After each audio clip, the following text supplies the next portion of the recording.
6, Go. 4, Jump. Oh boy! 2! Wait a minute. It's New Year's Eve 1999. What the hell are you people doing watching this crap? 2000 is a year that is so massive and so packed for the games that have stood the test of time. So rammed with change, it's quite daunting to go into. Luckily, I have this series mapped out to be sequential, otherwise I wouldn't even know where to start. I mean, sure, I could stand here and gush about Diablo 2, Deus Ex, Tony Hawk's Pro Skater 2, The Sims, and Command & Conquer Red Alert 2 all coming out this year, but the great list of releases in the wrestling world actually dwarfs that of any other genre that became available at this time. There may be a great horror title that was released in March, but there was an even better WWF game released for the PlayStation 1. There may have been another standout N64 title that was released towards the end of its life cycle, but there's an even better WWF title that came out that month as well. This truly is one of the most stacked lists of titles that I'm going to be presenting going forward, that this title may end up being multiple hours long or split into different parts. So if that's the case, I hope that you enjoy this one and follow along. Nothing that I say in these videos can compare to your own personal opinions on each release, so I'd love to hear what you have to say, and let me know which title was your favourite to be released in the year 2000. The world was changing, with new consoles being promised and showcased at E3 1999, mostly focusing on the switch over to DVDs and CDs, making the N64 even more outdated than it already was. Nintendo even made the claim that they would be bringing the ability to play DVDs over to their next console, something that of course didn't plan out for them, but was something available for their competitors. For 2000 in the wrestling world is as follows. The WWF are on top of the wrestling world, with WCW falling behind more so every single week, and ECW are holding things together with lies and handshake promises. That's it, that's your yearly update for wrestling at the time. The world of the WWF continues to go forward without major names like Stone Cold Steve Austin, The Undertaker and Shawn Michaels, whilst WCW continues to misuse major names, leading to a massive exodus of talent from one company to the other, perhaps giving us the chance to see certain people in multiple companies appearing in multiple games. First up on our list is Virtual Pro Wrestling 2, released in Japan on the 20th of January and was made by the Aki Corporation. It is the sequel to Virtual Pro Wrestling 64 and is the same engine as WWF WrestleMania 2000. The two titles though are otherwise completely different with entirely different rosters. For the first time in Japan, WrestleMania 2000 was also released alongside VPW 2, which the WCW NWO versions were not, meaning Revenge never got a release outside of North America and Europe. So what's been added and what's been taken away? Well, VPW 2 removed the First Blood match and the cage match option as they were seen as unconventional to Japanese wrestling fans. For the first time, VPW 2 has a completely different grappling style, developed for mixed martial arts, which went well with the optional shoot fighting rules that could be selected. There were stipulations here that gave bonuses to obvious things like judo takedowns and submissions. VPW 2 also introduced the running grapple, which was the first for most wrestling games at this point. They did bring back the test of strength grappling function, as well as the striking combination that was sadly missed from WrestleMania 2000. VPW 2 also has lots of moves that are essential to Japanese wrestling at the time, but are otherwise outlawed from American wrestling promotions. These include dangerous DDTs, neck breakers, finishing moves to the outside and the awesome Burning Hammer, though thankfully the Burning Hammer would make its return to WWF No Mercy. VPW 2's strike combo system that is missing from No Mercy is also an excellent addition. The wrestler essentially hits a 5 streak of moves to unleash on you, before nailing a final attack being more of a wind-up strike than the ones that came previously, therefore making it somewhat easier to block before it strikes. Guys like Minoru rely on this kind of attack throughout their matches, trapping opponents within their grasp and smashing them into submissions. It's also possible in this title to wrestle on the ramp to the ring, as well as being able to throw people off of said ramp. Now when starting a matchup, you can choose a title belt that is available, though this translated version of VPW 2 obviously adds a few new additions to the lineup. The best one for sure is the Triple Crown title, which the wrestler who wins the title will wear to the ring, as well as on the roster selection screen when defending the title. Myself and Dino Winwood had a match for this belt and ended up leaving it on Terry Funk, which just looks excellent. Ooh, that ring. Oh, that's gorgeous. Mm-hmm. Look at that. Look at, we're doing it. As noted, this game is on the skeleton of WrestleMania 2000, so pretty much everything that I had to say about that title does apply here, with obvious differences being the new moves and different roster. Now, when compared to WrestleMania 2000 directly, I do think that the more involved Japanese mix is a lot more interesting than the rather bland group that came beforehand in that title, though I do really want to make it clear that the version I'm playing is translated, so certain belts and certain wrestlers' appearance have obviously been altered. Yeah, take my opinion on this title with a grain of salt. This isn't the true VPW 2. Virtual Pro Wrestling 2 may have never been released to the United States, but would become one of the most popular import titles on the Nintendo 64.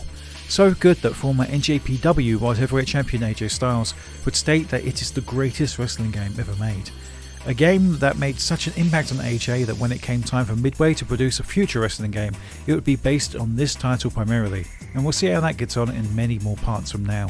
I also do want to give a shout out to Dino Winwood for tagging in with me a few times on this game. It's a game that he loves, and giving him the opportunity to play it again was a really cool experience. Even now when I reach out to him wanting to play something else, he requests that we just play VPW 2 instead. The AI in this game as well, it's something I want to touch on before I end this part. I had a favourite little moment where I set up a triple threat, and just in front of Liger helped assist a double powerbomb and was too busy taunting when his opponent got pinned, so he actually lost the match, and that's something really cool. So the AI in this game is actually quite entertaining to watch. But yeah, that's it for this Aki title. ECW Hardcore Revolution was released on February 17th for the PlayStation, Game Boy Color and Nintendo 64, then 12 days later on the 29th for the Dreamcast. Tommy Dreamer has made a claim that Rockstar Games was going to be making a wrestling game, and it was going to be for ECW, but that aside, it actually turns out it was Acclaim who would go forward to produce the first and second ECW titles. Of course, being on the out of the wrestling war, Acclaim partnering up with ECW made sense on multiple levels. Now, going from the gameplay that was present in Attitude and Warzone, you probably know exactly what you're about to get from an ECW title made by the same company. What people didn't predict was a quick and rather painless reskin of Attitude. Is it laziness, or is it just a rush that we see all of the same moves here on offer with the same animations and same customization options? So when the title's catchphrase is ready for a change, well, a change isn't what we got. The feeling of the first ever ECW game sure is a strange one, and trust me, it gets even weirder later.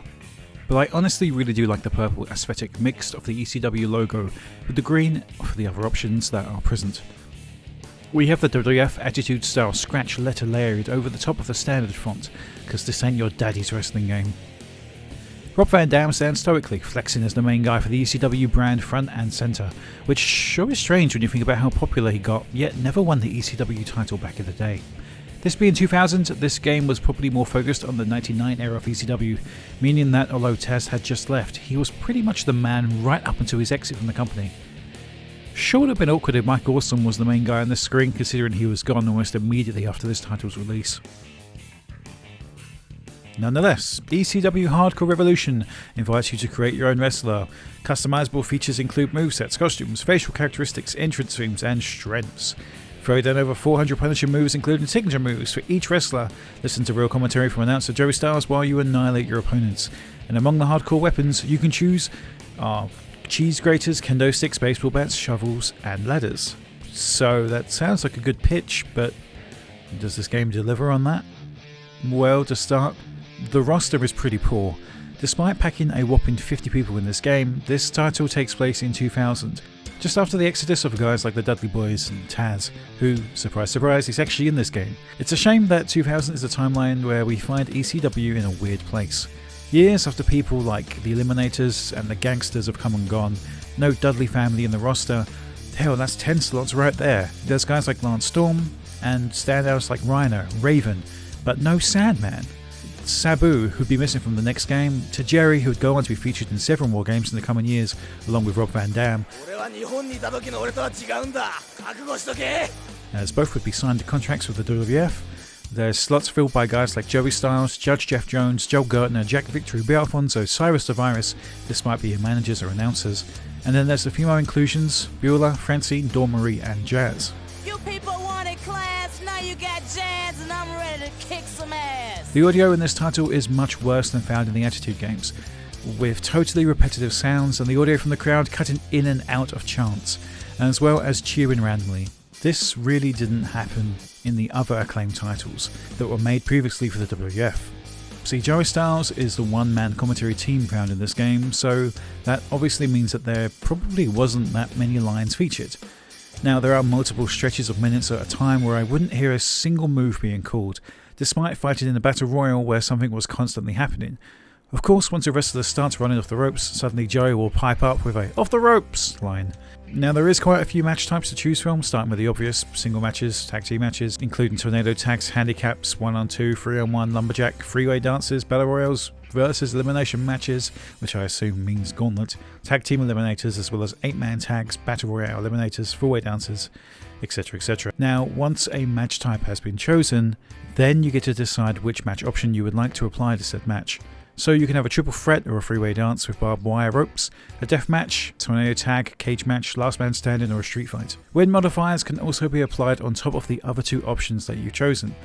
These include Iron Man I Quit, First Blood if blood is enabled, and Finisher only, meaning the first person to hit their finishing move would win the match. There's 3 major arenas in this game: Madhouse of Extreme, the ECW arena, and the pay-per-view events, and the ability to basically customize each aspect of the arena itself, mainly choosing the ropes, corner pads, posts, and lights, though it's best to leave those options as default. In a game like this, bright red lights look absolutely gross, and the same goes for most of the other things that have options. There's Create a Pay-per-view mode, which is the same as Attitude and Warzone before it, allowing you to choose 8 matches, play them, watch them, however you want to live out your dream ECW pay-per-view. And there's Career mode, again almost identical to what came before with Attitude, though this time around ECW has you now follow the ECW TV schedule, including hardcore house events, Friday night Thrill Zone matches, and Anarchy Rulz, a career mode that I actually did put a huge chunk of time into, defeating jobber after jobber, tag teaming with Dawn Marie and all sorts of other stupid matches, before losing just one match. And then I was placed into a 3-on-1 handicap match. Thank you game, fuck you game, bye.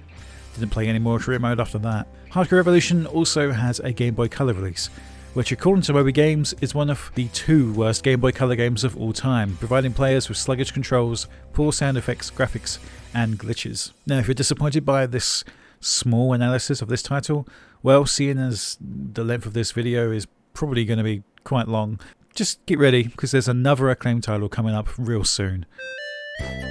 I really do want to talk about what I tend to personally grade wrestling games on from this point forward as well, as it's kind of expanded on my obvious biases to older titles found in this series. When something really stands out to me that's worth discussing and is a genuine surprise and something that can be enjoyed on multiple levels, it tends to stand out to me much more than something that should really just be there to begin with. A good example here is the commentary found in WCW Mayhem. That will always stand out to me from the video on 1999, and going forward, for me, is a standard worth comparing against. There's a few things that truly stand out to me, and once a benchmark is made, will be compared against throughout time moving forward from said point. For me, a wrestling title needs quality entrances, great gameplay, and an excellent match exit. My least favourite thing in current wrestling titles is you can spend an hour in a matchup only to be greeted by a 15 to 20 second end of match segment, where your wrestler celebrates quickly before you're straight back to the main menu. Just a little something to keep in mind as we move forward. And as always, your opinion matters, so if you have a different set of criteria when you rate your own favourite wrestling game, please let me know in the comments below. Maybe I can add it to my own version of what I think makes the perfect wrestling game. WWF SmackDown released on March 2nd, 2000, and is the first game of the most popular and successful series of wrestling games ever made, whether we like it or not. Originally known as the SmackDown series, the title of these games would of course evolve into the SmackDown vs Raw series, then go on to become the long-running WWE series, ending a near 20-year stint of games. Some good, some bad, in 2019. Of course, this title was released previously as Exciting Pro Wrestling in Japan, which would continue on under this title till SmackDown vs Raw 2007. Why SmackDown? Well, Warzone was done, Attitude was played out, and SmackDown was the first title in a long line of games by a brand new company exclusive to the PlayStation. This kind of planning would actually continue going forward, as WWF, which would become the WWE, would give the blessing and christen new titles made by different developers different names for each of their wrestling games. They will be the WrestleMania series and their titles for the GameCube. The Raw series exclusive to the Xbox, which was actually kind of awesome at the time. We had SmackDown, the PlayStation offering, and Raw, the Xbox offering. 2 competing shows, 2 competing consoles, 2 competing series of games, and even magazines, complete with their own champions and so forth. But I'm going to way ahead of myself. So what does SmackDown do that's different to what came before? The characters' faces move, which is easy to notice, especially in entrances and during most of the win animations, and honestly SmackDown's graphics were better than what the PlayStation deserved, allowing the 4-year-old Japanese developer Yuke's Media Creations to do something entirely new for wrestling games: sell the moves. Wrestlers reacted to the pain, begged for mercy, and pounded the canvas when resisting a brutal submission move. Facial expressions and mannerisms were dead on, from Stone Cold's mid-digit salute to the people's eyebrow. Now what's the main thing that Yuke's has got over the acclaimed series of games? Well, to put it blatantly, Yuke's made sure that the game was actually fun to play, chopping complex button schemes in favour of a simple and effective arcade-style system.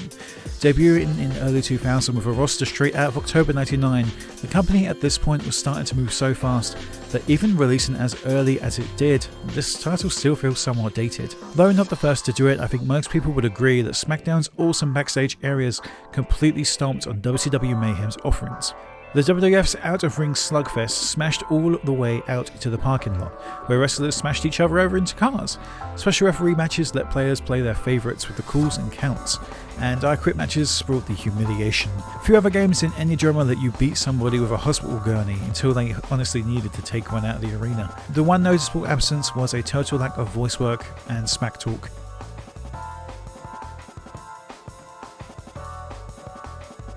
The roster of WWF SmackDown is probably the weakest part of this title, though the list isn't an overly weak one upon closer inspection. 30 wrestlers, counting 36 hidden stars, compared to the previous WWF games that were on offer, is almost half of what came before. WWF Attitude had 42, WrestleMania had 59, and WCW Mayhem had 56. So who's overly missing from this time frame that we've been given with this one? Okay, so the cut superstars were Jeff Jarrett, me and Droz. So let's say October. So we don't count Kurt Angle, who debuted in November. We're missing the Mean Street Posse, Lita, S.A. Rios, Cactus Jack and Dude Love, Crash Holly, the British Bulldog, Too Cool and Rikishi, though Rikishi could be deemed too late because he also debuted in November. And thankfully those I just mentioned were all added in the follow-up SmackDown 2. There's also 12 wrestlers in this title that you could count, as you need to create them and create a wrestler mode itself, which is weird. Ivory, Godfather's Ho, Albert, and some other really random guys can be created. It's strange, honestly, that this title even got released when it did. The roster is solely based on mid-99. Jericho feels fresh and new to the roster, and Big Show in his giant nappy despite learning to wear clothes by October. The Dudley Boys, who debuted in August, are probably the newest superstars by this point to be included, as this was their first WWF title appearance. And whilst we're talking about the roster, let's talk about the entrants themselves. The entrance animations that play out in front of a video screen is basically the entire entrance here. The rest of them making their way out pretends to be in the arena, I guess. They just mimic out what it would be like if they were climbing the turnbuckle. Wow, just imagine. They're suddenly on top of you, they're posing, whoa. Silent music backed entrances were new for sure, and this is probably just a way to really show off the power of the PlayStation, but it is a total disappointment when compared to literally everything else that came beforehand.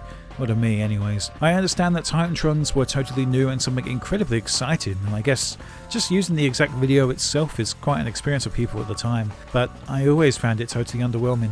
Even Mania 2000 had guys walk out to the ring and then waiting at ringside as you made your entrance, whereas Yuke's debut here doesn't have the ringside at all. Hilarious. I want to touch on the animations themselves in this game. The way that X-Pac emotes during his entrance, Taker's eyes roll to the back of his head, the Big Show shouts and opens his mouth, The Rock raises his eyebrow. This game really did have something special with the facial animations on offer here. It's still a person's face and skin stretched over a model, but it's actually something that's been created that is rather unique. Not going for extreme realism, instead creating almost the image of a wrestler that you'd think of in your mind when you picture somebody. Think of Mankind. You see his sweatpants, white shirt and mask, as well as his over-the-top animations. And though this title doesn't have incredible textures, the near cartoony and bright colory images on the screen made this extremely playable on a 4x3 TV back in the day. The overall presentation of SmackDown itself is bright, colourful and exciting. It's friendly to the eye and isn't too dark, unlike the acclaimed titles that came previously. Just in case I actually don't touch on this later, I do want to say that the entrances are also very disappointing when you look at the fact that the entrance ramp actually exists in this game. Not only does it exist, you can actually go there as two wrestlers and have a fight on the entrance ramp. So the fact that this asset exists in this game and just isn't used at all is really strange to me. You could have had a wrestler walk onto this ramp, do a pose, and then that probably would have been a cooler entrance animation than just having them walk into this void with a video playing behind them. I just feel like if that didn't exist, this arena, this area, as they put it, if that didn't exist, then I could be a bit more, okay, well maybe they didn't have the power to make that, but here it is. It exists. You can fight on it. The camera moves around and you can see the crowd. Why not have that be something that they use? It's something that in the WCW titles, like Revenge, is actually present. In fact, WrestleMania uses it as well, where they have a pre-rendered entrance and then a pre-rendered ring. So there's like a cut between the entrance ramp and the ring itself. You definitely could have done that here if that was something that they were worried about when it comes to processing and resources, but yeah, that's my uncut thoughts on the entrances. I really was kind of disturbed as a young person looking at this. Even in 2000 I thought, wow, this looks kind of lame. And getting to play No Mercy or WrestleMania for the first time, really, it was that much more of an impact on me because I had grown up looking at SmackDown's ramp, or the lack of SmackDown's ramp, just having the entrance videos play.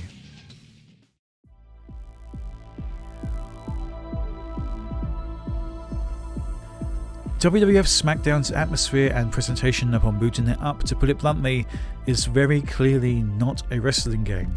This doesn't look like a wrestling game. It looks like an early stage demo disc that could be found with a number of magazines that came out around the time. The music in the main menu is punchy and engaging, drawing you into its many different menus, and the character selection screen is fairly straightforward, allowing you to choose a wrestler from the list, seeing what their special move is, not even a finishing move at this point, and the ability to give said star some finishes to start the match with. Now, upon choosing your wrestler, the match options are also fairly standard, having an in-game timer, choice, an interruption toggle, KO and give up, rope breaks, etc, etc. In this menu you can also choose your area and ring. Why area, you ask? Because it's possible to pick a backstage area as a starting point. The weirdest one here is the ring option, actually, which allows you to place the SmackDown ring skirt and ring design onto the Raw arena with its red ropes. Ugh, cursed. This is also the only way that you can pretend that you're in a pay-per-view arena. Having the mat itself say WrestleMania is the only way that you can actually think that you're in a WrestleMania. Very strange. As a late period original PlayStation title, this game makes the most of all of the capabilities of the PlayStation 1.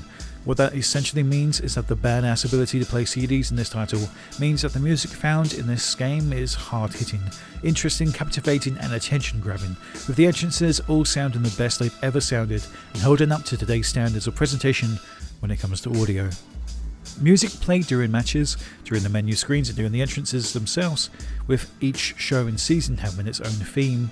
The matches themselves all playing a different song as well, with the game offering a somewhat repetitive 6 to 7 tracks that are played during gameplay. Due to their rather generic sounding rock guitar stylings, it's hard to really tell when a track begins and ends, apart from when they completely cut out and go silent as the track starts to replay itself. Now luckily, due to how quickly it is to win a match and how quick the game itself plays, a match is normally over within 3 to 4 minutes, meaning you only hear a song once or twice before it starts to get old. I can only imagine how cool it would have been to have wrestlers' themes play at random during matches, or maybe having a few more variations of the basic tracks play, but aside from that, there's no real feedback on this, as we have another SmackDown title on its way in just a few months.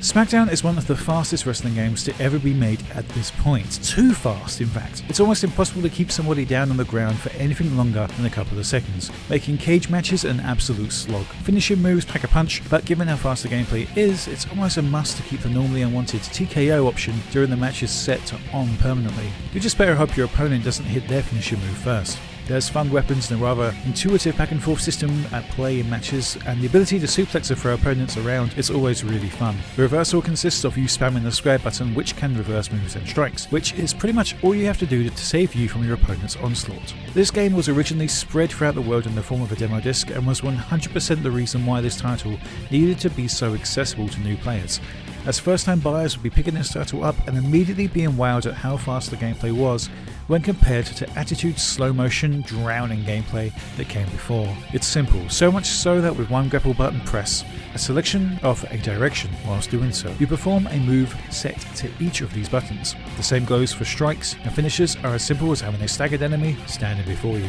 There are running strikes and grapples, top rope moves and ground strike moves to be performed, but the title is just so much faster than everything that came before it. Instead of working too long into grappling sequences, you'll instead be running from corner to corner, mounting turnbuckles and diving at wrestlers as they approach you, hoping you hit the button in time to strike them before they run directly under or at you. WWF SmackDown also added taunts, which was very badly needed in Attitude, but thankfully present in WrestleMania, as Aki knew all about the need for taunts to add character. The matches on offer in this one are the obvious single, tags, freeway and four-way matches, though they're referred to as survival matches this time around. There's the steel cage match, which I had a little bit of trouble with, the I Quit match, which is quite fun, battle royales, pitting multiple people against each other, the Royal Rumble, which in this title has a strange loading screen between every single wrestler that makes their way down to the ring, and the King of the Ring tournament. Falls count anywhere matches, known this time around as the rather Japanese Anywhere Fall, which include the ability to fight backstage, taking this idea directly from WCW Mayhem. There's also the special referee match, allowing you to have fun with friends and just mess around with the AI.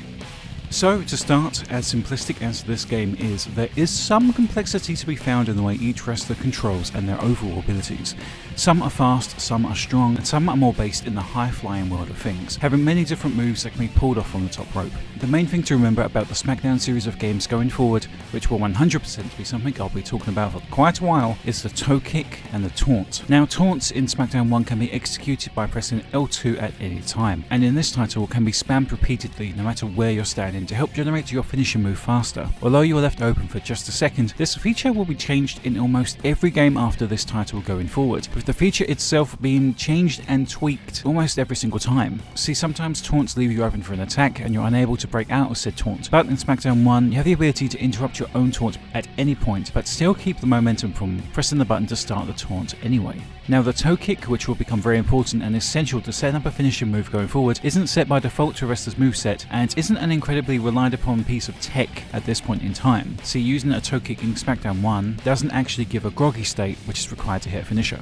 It's very interesting. I'm paranoid. Do I call it X or cross? Okay. Now, X, of course, allows you to throw punches, kicks and whatever else is available, combined with the direction button to lean into whatever kind of attack you're after at the time, with a combo being possible after 3 consecutive presses of the button. Circle is your bread and button for grappling, with a simple press without any kind of direction input used to send your opponent off the ropes, leaving them open to another strike or a move that is only available when your opponent is running towards you, again offering different instances of such by combining it with a directional pad. Square is used to counter and reverse moves, as well as blocking straight up attacks and combos from your opponent, and triangle has you run a straight line, whether that be towards your opponent, out of the ring, or towards a corner of your choosing. Once there, of course, only the strike button, that being X, will have you launch towards your opponent. Now, the turnbuckles and corner of the ring can also be used as weapons, sending your opponent into a corner, then following up with strikes to juggle them before they slump down, or just using the grapple button, which normally results in a large move being executed and dealing major damage. Leaning into its extremely easy to play and arcade-like nature, the matches can also evolve into chaos, with multiple wrestlers running out to the ring and interfering in the match, with finishers already stored and can inflict major punishment given the chance to do so. Interference is set to on by default in this title and definitely adds a little bit of flavour to the gameplay as a whole, though can become somewhat tedious when the AI is too busy fighting with itself to get involved in its own match, suddenly remembering, oh yeah, I have The Rock to fight, after getting jumped by The Undertaker and tombstoned twice on the floor. The gameplay itself is based around dealing enough damage to generate a finisher move, and hoping that said finisher movement will either be enough to keep your opponent on the ground or cause a KO, finishing the match completely. Now, weapons on the other hand can be a mixed bag. As useful as they may seem within any game mode, they are somewhat a hindrance to what the player can actually do. They don't deal a massive amount of damage, and you are very limited to what kind of strikes can be pulled off whilst holding one. There is no grapple with a weapon in this original incarnation of Yuke's wrestling engine, though there is the ability to throw weapons. The worst thing is they are incredibly easy to be taken away from you, with a simple grapple or strike completely knocking a weapon from your hands almost immediately. When a weapon is stationary, it's almost as though they don't exist. A chair may be dormant on the ground, but can't be slammed into or interacted with outside of picking it up, which is a shame. Finishers are an interesting concept as well. Obviously every wrestler needs one, some even need two, but in this title every wrestler is just stuck with one. With secondary more important finishers like the rock bottom unfortunately being negated to just a standard grapple attack, and Taker's chokeslam being seen as a secondary big grapple move, and the tombstone being his important proper finisher. So if a toe kick isn't necessary, then how exactly do you execute said finishing moves? Well, you need to essentially knock your opponent down and then pick them straight back up. This will have them in a groggy-like state. Such a stagger is the number one in which you can hit your finishing move, or your superstar's favourite grappling move. A grapple move slightly more dangerous than the standard. In an interesting twist in this first title, it feels as though it's almost impossible to trigger said groggy state with strikes, something that would become crucial coming forward. And playing into the arcade-like gameplay, there is also no attempt to add anything that resembles a weight detection system, meaning guys like Al Snow could pick up above their heads the heaviest guy on the roster, and leaving guys like The Undertaker able to perform a tombstone on the Big Show without failure. Again, not a negative, it just isn't really needed in this title, but definitely worth being noted. SmackDown contains several different areas for you to fight in. The obvious is the ring itself, the entranceway, which leads to even more questions if I'm honest. There's the hallway backstage with all its interactables, including doorways to other areas, drink machines, and a random assortment of weapons. There's the boiler room, complete with machinery that can be Irish whipped into, and a few different weapons littered around this environment. There's the kitchen with a little platform in the middle of it, a sink and ovens that can cause fire to shoot out of them when whipped into. There's the parking lot, which contains an ambulance, which gives way to a gurney, as well as a forklift parked and multiple cars dotted around that give a small animation and increased damage when used. There's cage matches, matchups for whatever reason tend to take quite a long time to complete fully, but still pretty cool that they're included in this title. There's handicap matches, which include 2 and 3 on 1 match types, where the gameplay is again so fast I actually managed to win one of these matches. There's tag team matches that include tag team entrances for established stables. So, what's missing? Well, there's the ladder match, the casket match, buried alive, ambulance, stretcher, hell in a cell, but there is special referee. You can DQ, count out, count the pin, interfere and taunt in this match type, and that's about it. Season mode is apparently viewed as a never-ending mode to most people, made up of 2 parts. Pre-season, where you play as a core and created wrestler, and season mode, which is the essential season that just begins your story as a proper wrestler. After choosing who you'd like to enter the match as, there is a few random cutscenes that play out.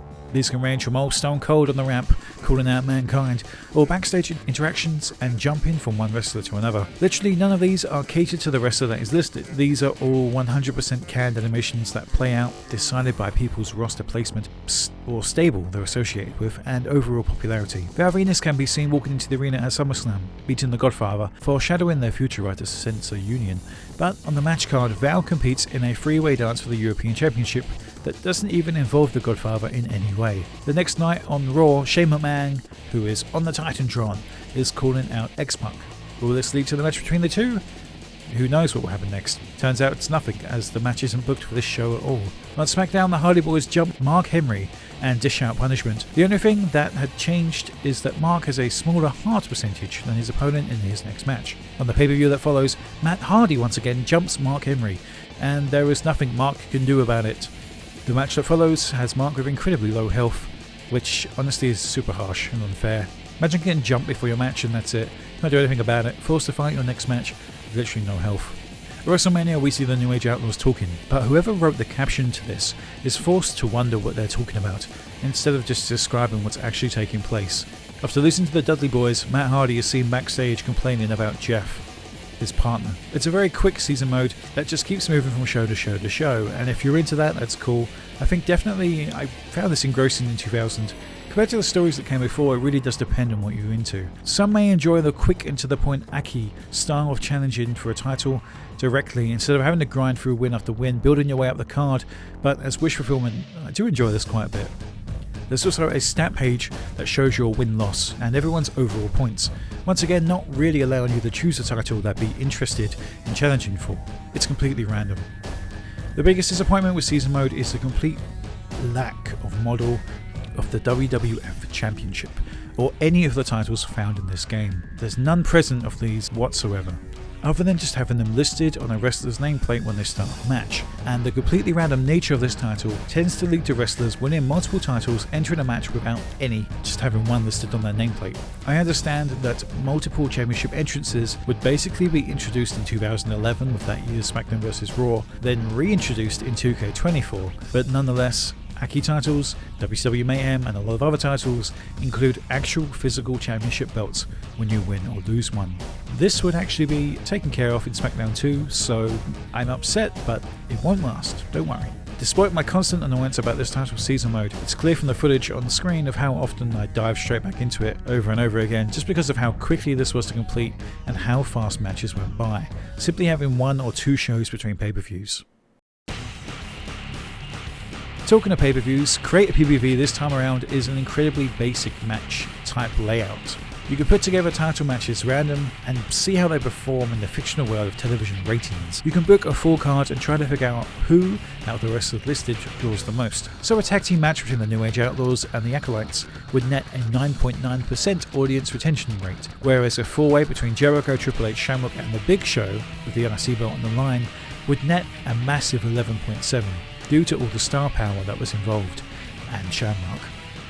After completing the pay-per-view, you can go into the ranking listing and see how your pay-per-view stacks up against the others, either made by you or by Ukes themselves. There's even a best match top 10 style listing with each match that had the highest audience number. It's all fairly pointless. C'est la vie.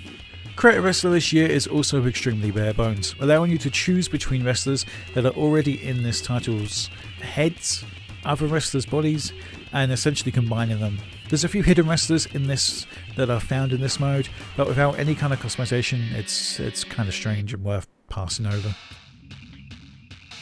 WWF SmackDown has some of the best gameplay that can be found, and if you're into lightning fast no-selling action that is an offer from the WWF this time around, that's it. Entrances are good enough for what they are, if not disappointing due to the lack of care and attention given to how good these really could be, and the after-match cutscenes are passable and short, which plays into the super fast theme of SmackDown as a whole. This title of course came out as a platinum release over here in the UK, joining the likes of Resident Evil 2, Metal Gear Solid and Crash Bandicoot. What that essentially means is that this title was re-released with new box art at a cheaper, more affordable price, allowing it to be bought by a much larger range of people, something that at the time was an incredible deal. If you waited long enough for a title like Tomb Raider, knowing how successful it was, you could keep in mind that later on down the line you could purchase it as a platinum title for a little bit cheaper. With what that being said, what that basically means for WWF SmackDown, this game really does change everything going forward and cements Ukes as the developer for wrestling titles. A developer that is so well known that even recently in the current year we saw AEW, a new wrestling promotion at the time, seek out Ukes to take care of their own wrestling game when it was being made. And if that doesn't tell you about how respected Ukes is from this point forward, you can see how good a job that Ukes started to do with the SmackDown games. Now SmackDown 1, it can probably best be compared to WrestleMania 2000 because it is the title that came before the big hit, whereas No Mercy came out and dwarfed WrestleMania. SmackDown 1 came out and then 6 months later SmackDown 2 comes out and pretty much dwarfs SmackDown 1 in match types, roster size, season mode layout, all kinds of other things. So is there any point in revisiting SmackDown 1? Well, the Big Show's in it, that's pretty cool. He's not in SmackDown 2, so I'm a little biased, but yeah, SmackDown 1, I do think it holds up, honestly, because it just plays the same as SmackDown 2, so you can go back and play it whenever you want, but if you have access to SmackDown 2, it really just comes down to the time frame. Maybe if you're super into 1999's wrestling faction right now, maybe you would be interested in going and playing this title, as well as another game like WCW Mayhem, to kind of sum up the other side of the wrestling landscape. I think those two in combination would be a really good way to get a feel for what 1999 had to offer, but as a game that's being released in 2000, I think SmackDown 2 really just takes the cake and delivers on so much more feature-wise, with match types like the ladder match and the casket match becoming available in that game, so there you go.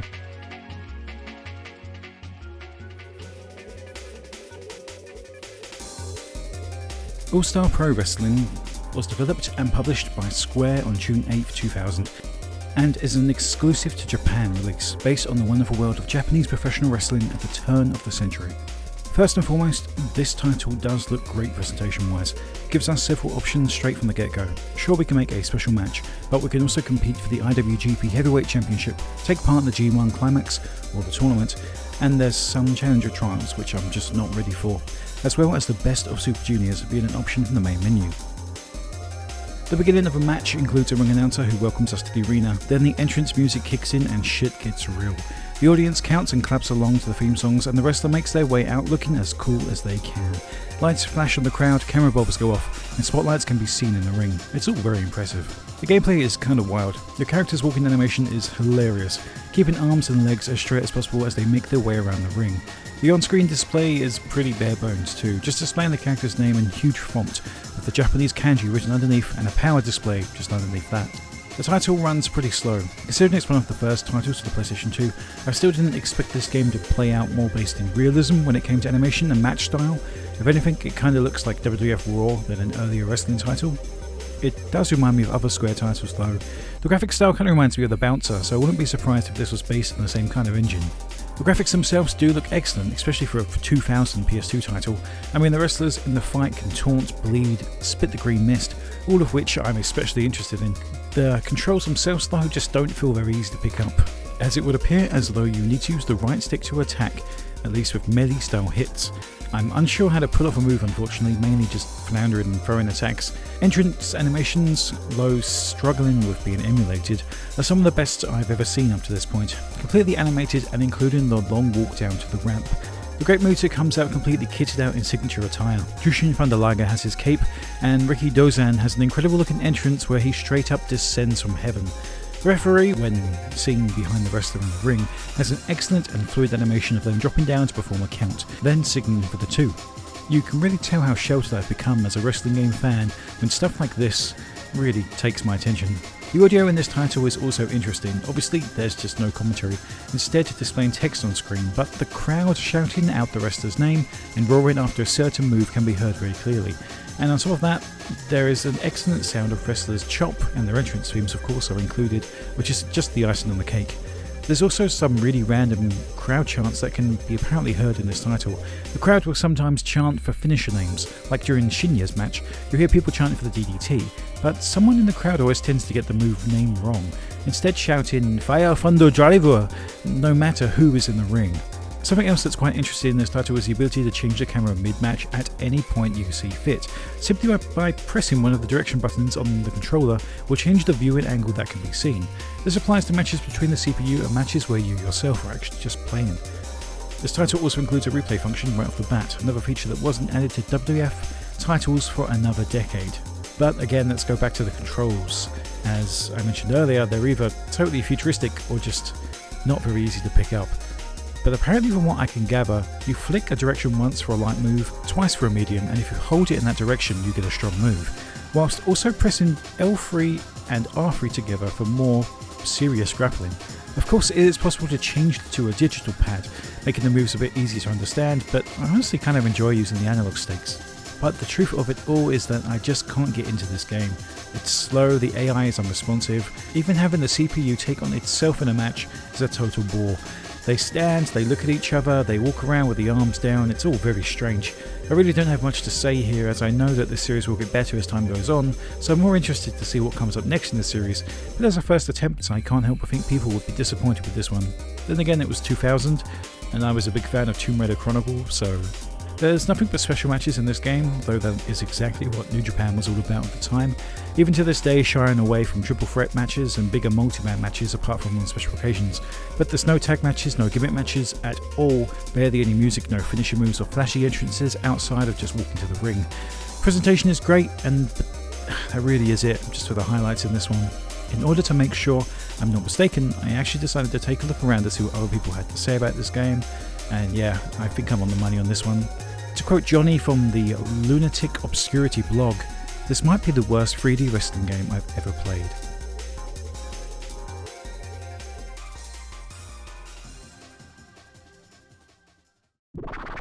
WWF Royal Rumble was released on August 14th for the Dreamcast and is the only exclusive title made for the Dreamcast from the WWF. Royal Rumble started its life as an arcade game, which should somewhat tell you everything that you need to know about this title. It's hard, purposely so, meaning that you need to input countless numbers of coins in order to complete it, or get any kind of longevity out of it.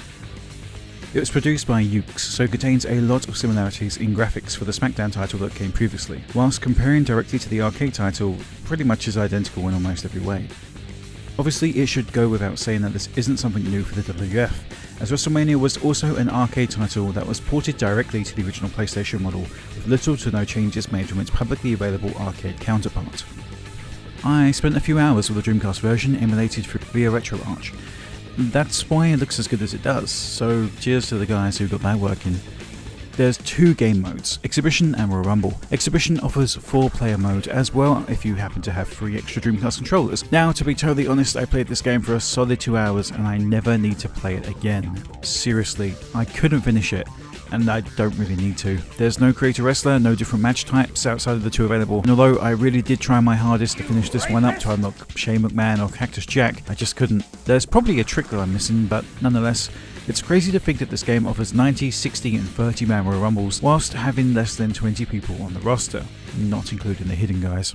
The roster itself is fairly interesting, offering 19 different superstars. The obvious ones are here from Austin, Rock, Triple H, Mankind, Kane, The Undertaker and The Big Show, but also includes a few random others like the Hardys, Al Snow, D-Generation X, and the video game debut of Taz and Kurt Angle. There's also a countdown timer on the screen, so you have a limited time to actually choose who you wish to play as. Now, once selecting a single person, you're then told to pick an assist, much like Mortal Kombat 1 or Tekken Tag Tournament if you enjoy the good games, allowing you to call for help from your partner at any point of the match using one of the combinations shown on screen. In this case, A plus B, B plus X, and X plus A, each one offering a different move from your selected partner. These can also be chosen from the screen that comes immediately after you have chosen your wrestler. Shout out to Edge but not Christian being included. Gameplay wise, this title has A for strikes, B for moves and picking up weapons, and then the X button does everything else, countering, running and pinning. There's an interesting thing at play during these matches too, having a special meter fill in throughout the match becoming an essential part to winning any kind of match that you happen to end up in. Once the bar fills, it gives you an S, something that can be used to kick out pinfall attempts, get back in the ring in the Royal Rumble matches, or saved until there are 3 S's, which then gives you access to your selected wrestler's finisher move. It's not simple at all, though it may sound so. This is probably one of the most chaotic and random games that has ever been made. The lights go out, Sabu style, and a cage match may start, or you may be teleported away to a backstage area entirely different to where you were previously. You also have interference happen constantly, sometimes with 3 to 4 guys running straight into the ring, who will either hit their finisher moves at you, form a double team, or just taunt and start a fight with each other. It's hilarious and just the most insane thing to ever witness within a wrestling ring. It's strange to think that a title that was made just after the SmackDown title that was even faster than what that game has to offer. There is just absolutely no simulation on offer here, even having wrestlers' entrances being 2 seconds at most from wrestler to wrestler, and winning animations being even shorter than that. Of course, it's an arcade game. It's meant to be played quickly and without thinking. You put your money in, have a quick blast with your friends, then move on to Time Crisis or House of the Dead. The music kinda washes over you, nothing stands out honestly, with the main theme coming from the 2000s Royal Rumble event, although the Royal Rumble logo itself is based on the 1989 design. Although with the arena looking the way that it does, the title itself shows footage from the Royal Rumble 2000 as its attract feature. It would make you think that the title was probably developed based on the 99 Rumble, but the incredibly up-to-date roster would prove that theory otherwise. Once you defeat each opponent through the exhibition mode, you end up in a match against Shane McMahon, or his father, though they are absolutely impossible to defeat. The roster in this title will all be 19 strong, thus include alternative attires for every single wrestler that makes their entrance to the ring, meaning that if you have 2 versions of Kane in the ring at the same time, you'll see different attires for each one. This is the same for every wrestler on the roster, which is just insane. It really does make me wonder how something like this was possible for the Dreamcast, but not any of the SmackDown titles for the original PlayStation. Why doesn't the SmackDown titles have alternative attires? Stuff like this really does get to me. Big Show looks great here, with 2 gears, shadowing his 99 look and what would have been his 2000 gear. That being said, Mankind's second attire is him without a tie, so maybe I can't talk about how good the attires are. Then again, I'm just a sucker for guys like Al Snow having both their 99 and 2000 appearance in a single title. Hell, a single match. There's gear in this game that aren't in other games at all. Kurt Angle has never been seen in the red gear in any other game but this one here. Now the Royal Rumble match itself has 32 guys enter, meaning that you yourself must eliminate that many in order to win. The downfall here is how difficult it is to lock onto a single wrestler. It's just not possible, meaning you end up swinging in random directions instead of focusing on a single person. The best thing about the Rumble itself is the amount of people in the ring at the same time. There isn't another Royal Rumble game that is anything like this one, and that may be a selling point alone. There are around 9 people all running into the ring at any point, something that wouldn't be replicated until the Xbox One, an entire 2 generations of consoles away from this one. Just crazy. In hindsight, the difficulty could have definitely been toned down by myself. I just left it on default. I didn't lower the difficulty or change the countdown timer, so I was basically playing this like it was an arcade game, and that's probably why I didn't finish it. But nonetheless, I'm kind of disappointed. The Dreamcast offer of wrestling games is almost at an end here. Something surreal to think about, as I've only really covered maybe 3 of them, but this is the height, honestly. An exclusive wrestling title made entirely for the arcade and for the Dreamcast.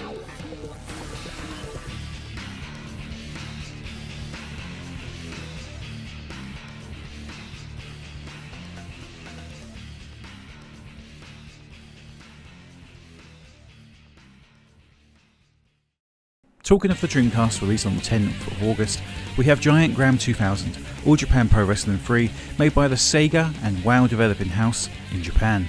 Shout out to GiantBomb.com for their write-up on this rather obscure wrestling title, as it was almost impossible to find certain things out about this one.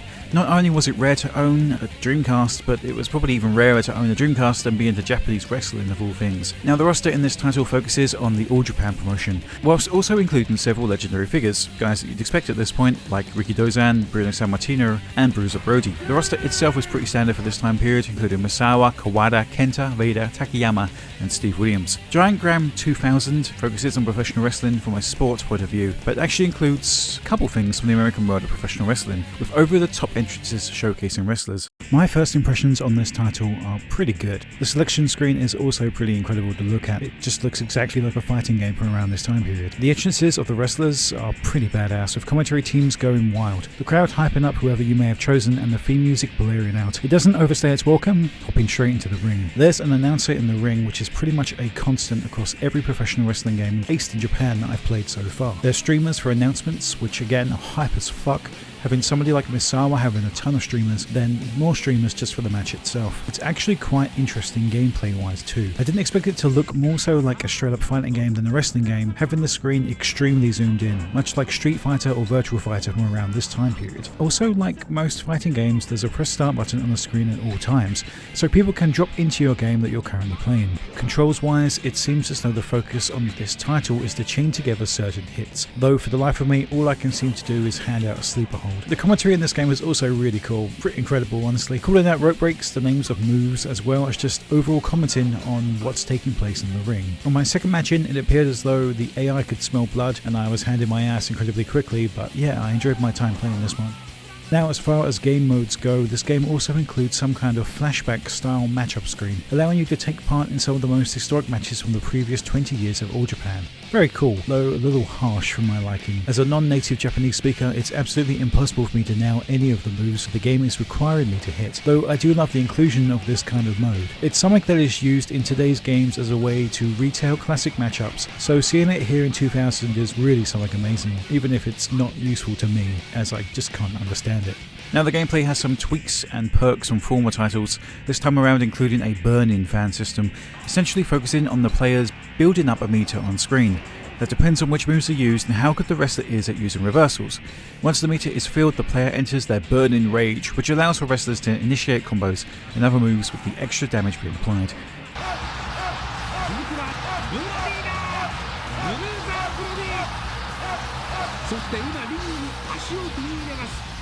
The controls compared to previous titles in the Giant Graham series are more realistic, though this time around appear to be tighter and require more precise button inputs, or else an attack could be easily reversed. Now, as its 2000 double team moves are finally included, much like the recent WrestleMania 2000 and later acclaimed wrestling titles themselves. The counter system is easy to use but difficult to master. The counter system follows 3 basic rules. Throws beat grapples, strikes beat throws, but grapples beat strikes. The title also has a very interesting feature where vertical suplexes can be converted into vertical drop brainbusters if the right button are pressed at the right time. A feature that isn't exactly used in today's wrestling titles, but sure would be an interesting concept to bring back. Likewise, a Tiger Driver can be converted into the Tiger Driver 91, essentially meaning you can drop somebody straight on top of their head whilst going for a standard powerbomb. This title also has a reputation for having a near impossible move to hit, whilst using the previously mentioned feature of changing moves mid-execution. The infamous Emerald Frozen could only be accessed through a body slam, but the timing required for button pressing was regarded as impossible.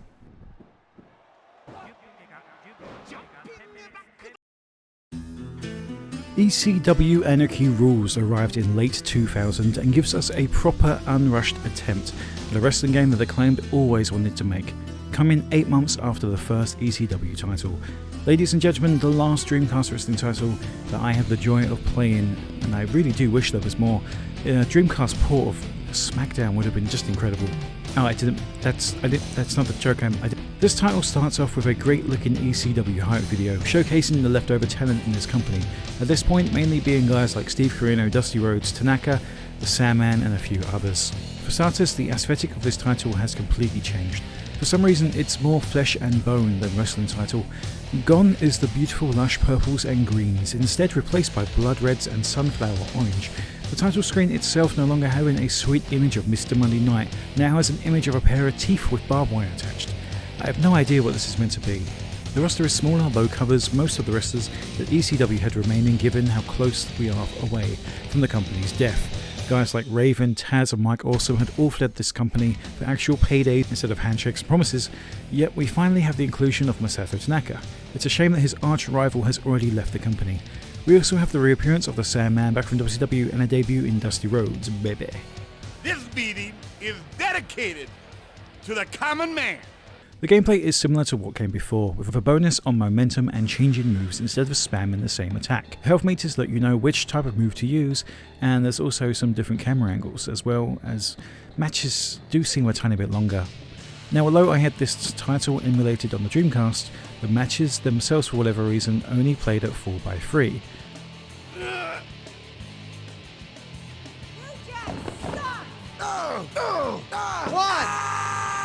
I have no idea why, seeing as the entrances are in widescreen. It's very strange. The same entrances and same movement from character to character, same attitude, Warzone style gameplay that we've gotten tired of, and was especially dated by this point in time. Can you just imagine if the guys from Acclaim played SmackDown, then went back to their own title? They would be so disappointed. Now this title includes barbed wire, the dumpster match, the table match, brimstone match, rage in the cage, backlot brawls, there's a hate match which is a 12-on-1 handicap match, but there's no pinfalls, and a dumpster match in which you must aim when you throw your opponent over the top rope. There's also tables matches which add tables, but you don't actually have to use them. They're just present outside the ring. There's brimstone matches which add fire to the ringside, the fire which normally would completely evaporate your opponent. This time they just kind of stand up, it doesn't even really destroy them like it used to. Rage in the Cage gives us the Octagon, which is wild for 2000. The backstage area is more of the same, just without ring ropes. Cage matches are back, no ring ropes again. There's barbed wire ropes, which are the same again. Career mode gives us 15 people in the rankings instead of 20, and there's one less belt. Great, less work to do. There's a stable career mode, which is pretty sweet, actually having you choose 4 guys and being able to rotate between the wrestlers in different matches, which is very creative, honestly. Welcome surprise though. Still match after match, nothing special. Jobbers have been removed from career mode, which is good. Kinda shows how decent the roster was at the time, and that just having 2 titles instead of 3 actually means that we could use a better roster instead of filling up the gaps of the lineup with stupid additions like Harry Slash, Nurse or The Trainer. Now, ECW commentary team is here in full force with Joel Gertner and Joey Styles. He's annoying, he groans at your gameplay, and just overall worsens your experience whilst playing. Body slam! New Jack is down and looks hurt. 2, 3! Top wrist lock. He should know how to reverse that. I thought you left. Player 1 can't get up. Yes! Oh. The Acclaim's Build Your Own Arena is back, which I will nostalgically miss after this game. I'll be honest, it's kind of fun messing around with it, though they definitely could have just added 15 arenas like WCW Mayhem. The entrances though do look decent enough. The Dreamcast really does add to this title, with fully animated crowds, though they're still 2D image slightly animated.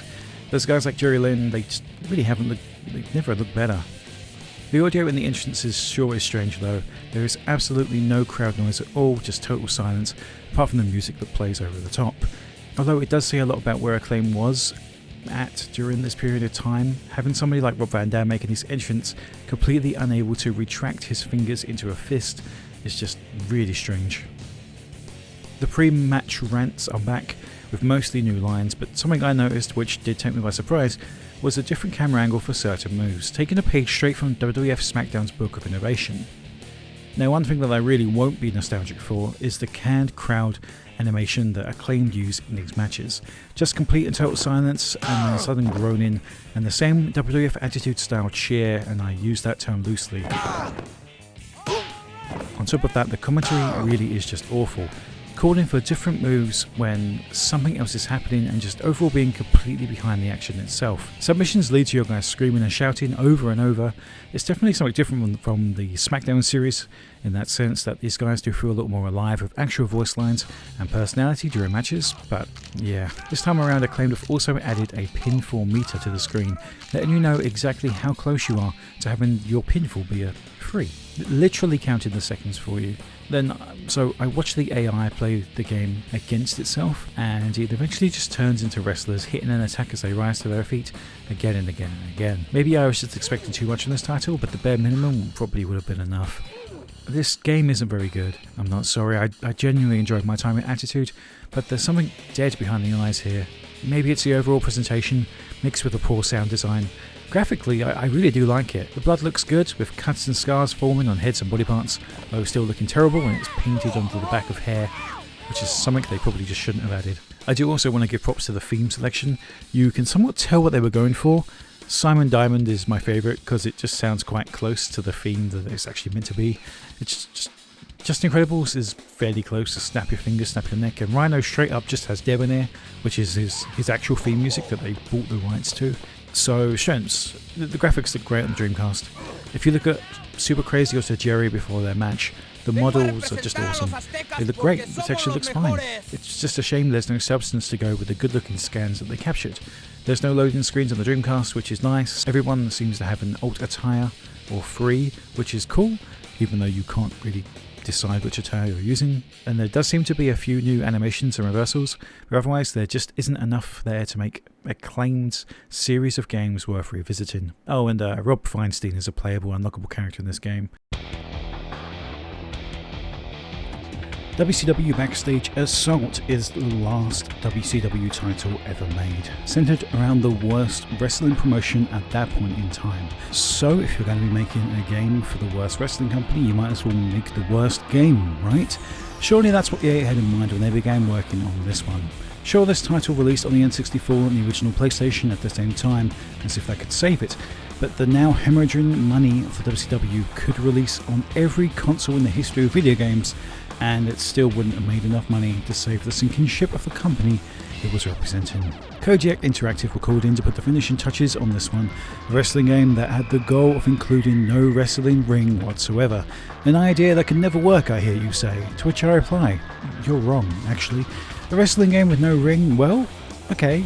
Def Jam Fight for New York, releasing later on, honestly had some of the best non-wrestling ring arenas that could be wrestled inside of, so it's definitely possible.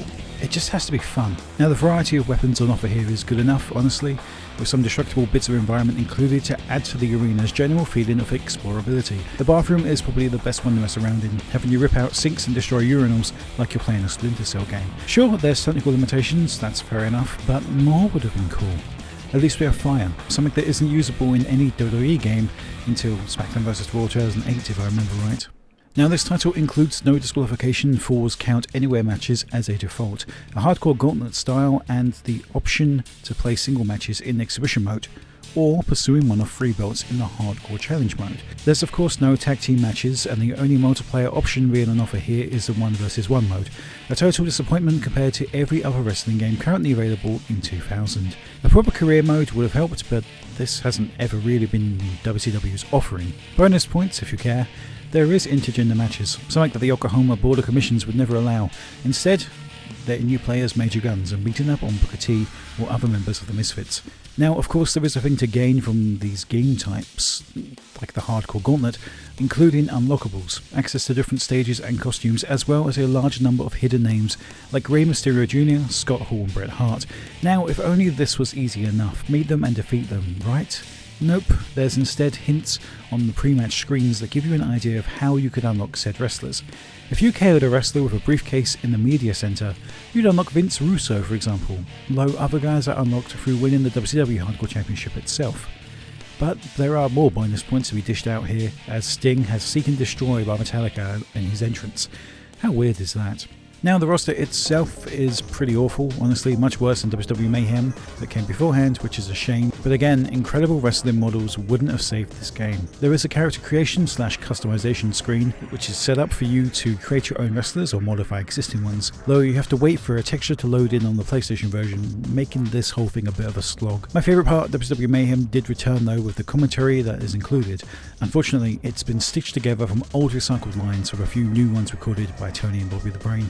The controls for this one are a total and complete letdown. There's 3 striking buttons and a grapple button, which also is what you use to do other options like pick up wrestlers or climb. The analog sticks are completely abandoned despite it being 2000 and then being a standard in most games since 1998, and on top of all of this, there's the abysmal animation system that is present in the N64 version of this title, with nothing looking smooth or eye-catching enough to keep your attention. There's a momentum bar at the bottom of the screen which essentially guides you to knock out your opponent and what is necessary in terms of the damage to do so.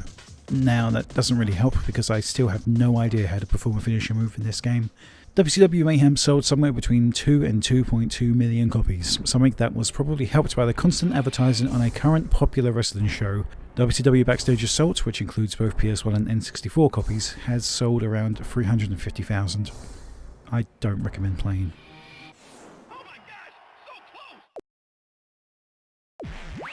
WWF No Mercy was released on November 17th exclusively for the Nintendo 64 and is the final wrestling title created by the Aki Corporation. Now, given its reputation for being the greatest wrestling title ever made, it's weird to think that this game takes its title from No Mercy, a random event that takes place in October, instead of perhaps being called WWF Backlash, which would have been a much cooler name coming just after WrestleMania's console debut the year prior. Perhaps it's a reference to how Aki was taking No Mercy on the WCW, essentially putting them out of business of making wrestling games. No Mercy was the height of AKI's 6-year-long journey of refinement and overall improvement on what they had created initially for the WCW. It included the biggest and deepest roster, the best graphics that the N64 had to offer, apart from Triple H's face, and the best story mode of any other Aki game, taken directly from WCW NWO Revenge, then taken from its former title, WrestleMania. On top of that, No Mercy had the deepest creative wrestler you could ask for, and lives up to its legendary title, the best wrestling game ever made, mainly down to its depth and replayability alone. If you smell what the rock is cooking.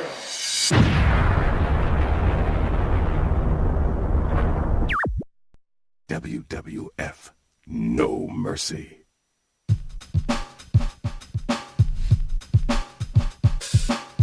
Following on from VVW, No Mercy included the incredibly needed running grapple system, and included attacks from both the front and behind a wrestler, as well as the return of blood, something missing from both SmackDown titles over on the PlayStation. Shit! Walker's bleeding already! And were debuted a ladder match and special referee match on the Nintendo 64. There's a breakable table at ringside again, beating SmackDown 2 by 24 hours to debut this feature. Personally, I never owned an N64. Now, that does not mean that I'm immune to nostalgia, especially when it comes to this title. Instead, I'm just going to be fairly open to its charms. Over the years of people talking up this title have absolutely left an impact on my overall viewpoint on wrestling games as a whole. Busted you open! All that to say, after 20 years of people asking for No Mercy games to basically make a comeback, it leaves WWF No Mercy with some seriously huge shoes to fill. That being said, this time around, the Aki Corporation had some serious contenders to deal with. Not the acclaimed now ECW skinned titles, not the EA-made WCW-style slog of fighting backstage, but from within their own license. WWF SmackDown had been out an amazing 8 months before this, setting the stage not just for wrestling games to come, but for wrestling titles to move upwards, getting better every year instead of falling ass backwards with each new title. Not only was WWF SmackDown just behind Aki's wrestling title, but it was in front of it too, immediately in front. As WWF SmackDown 2, the next game in this video I'll be taking a look at, comes out the day after this one. It's probably the most Vince McMahon thing to ever happen, having two wrestling games released the day after each other. For competition, I'm sure. So where do we start with this incredible title?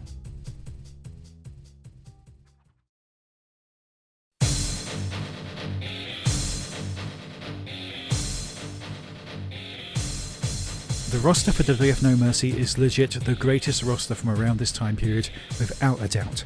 Sure, SmackDown 2 has an incredible list itself, but No Mercy, just an insane level of wrestlers. From the 59 wrestlers that were present in WrestleMania, No Mercy includes an incredible 74 characters. These range from Andre the Giant's hidden inclusion, Chris Jericho's return, WCW defectors like the Radicals, ECW guys like Steven Richards, Taz, the Dudley Boys, and Stephanie McMahon, to the entire roster of the McMahon-Helmsley DX, including Tori. There's Patterson and Briscoe, Michael Cole, Mae Young, The Cat, Linda McMahon's only wrestling game appearance, all three faces of Foley, Cactus Jack, Mankind and Mick, the debut of Kurt Angle. The roster is insane.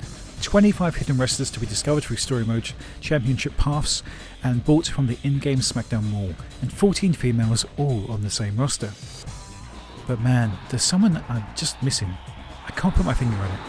I can't put my giant-sized hand on it. I can't put my Big Show on it. Where's the Headbangers? Create a Wrestler this time around is one of the best things to be added to any wrestling title, giving you the option to not just make your own wrestler, but allowing you to edit one of 4 alter tires that nearly every wrestler on the roster had, allowing you to create different versions of The Rock, Taker, Kane, whoever you wanted, or even jumping from one era of a star to a past one, or creating a newer look for them altogether.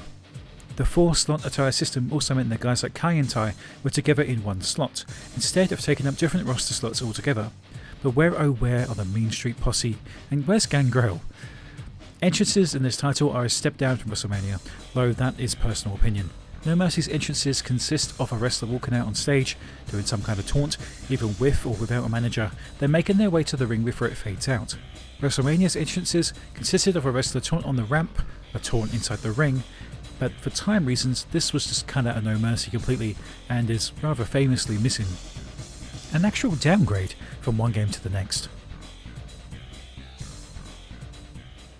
No Mercy itself doesn't actually include a health bar of any kind, something that would become a very important piece of tech for most wrestling games after this, giving you, the player, a location to hit repeatedly.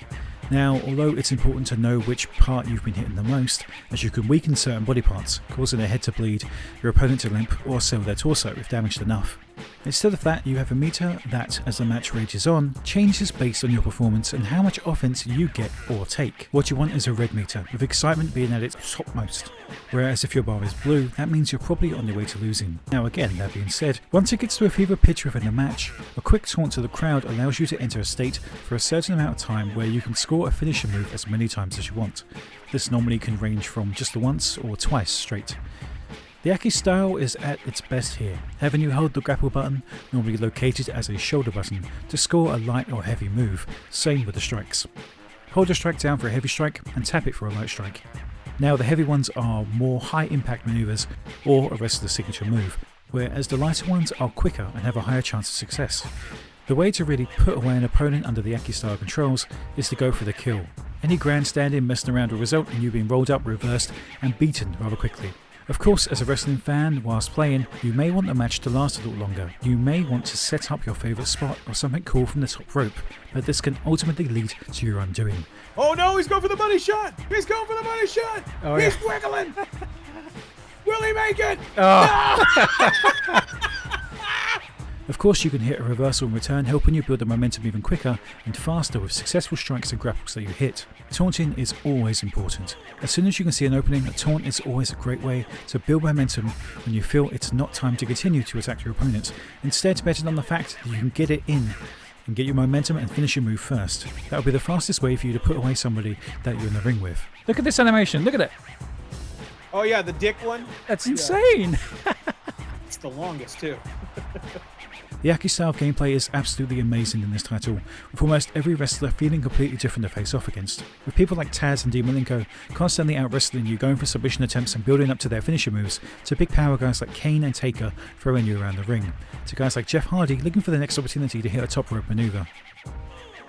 There are wrestlers whose AI have a speciality as such, as wrestling a Hardy in a ladder match is incredibly difficult, or wrestling a Holly Cousin in a hardcore match can also prove just as tricky. Every match feels somewhat unique and different. Wrestlers are all given their own interesting set of moves worth exploring. Defeating wrestlers quickly is the best feeling ever. Knowing how hard and how difficult a match can stretch out just gives an amazing relief. Putting someone away in around a minute with a couple straight finishes is without doubt the best way a match can go.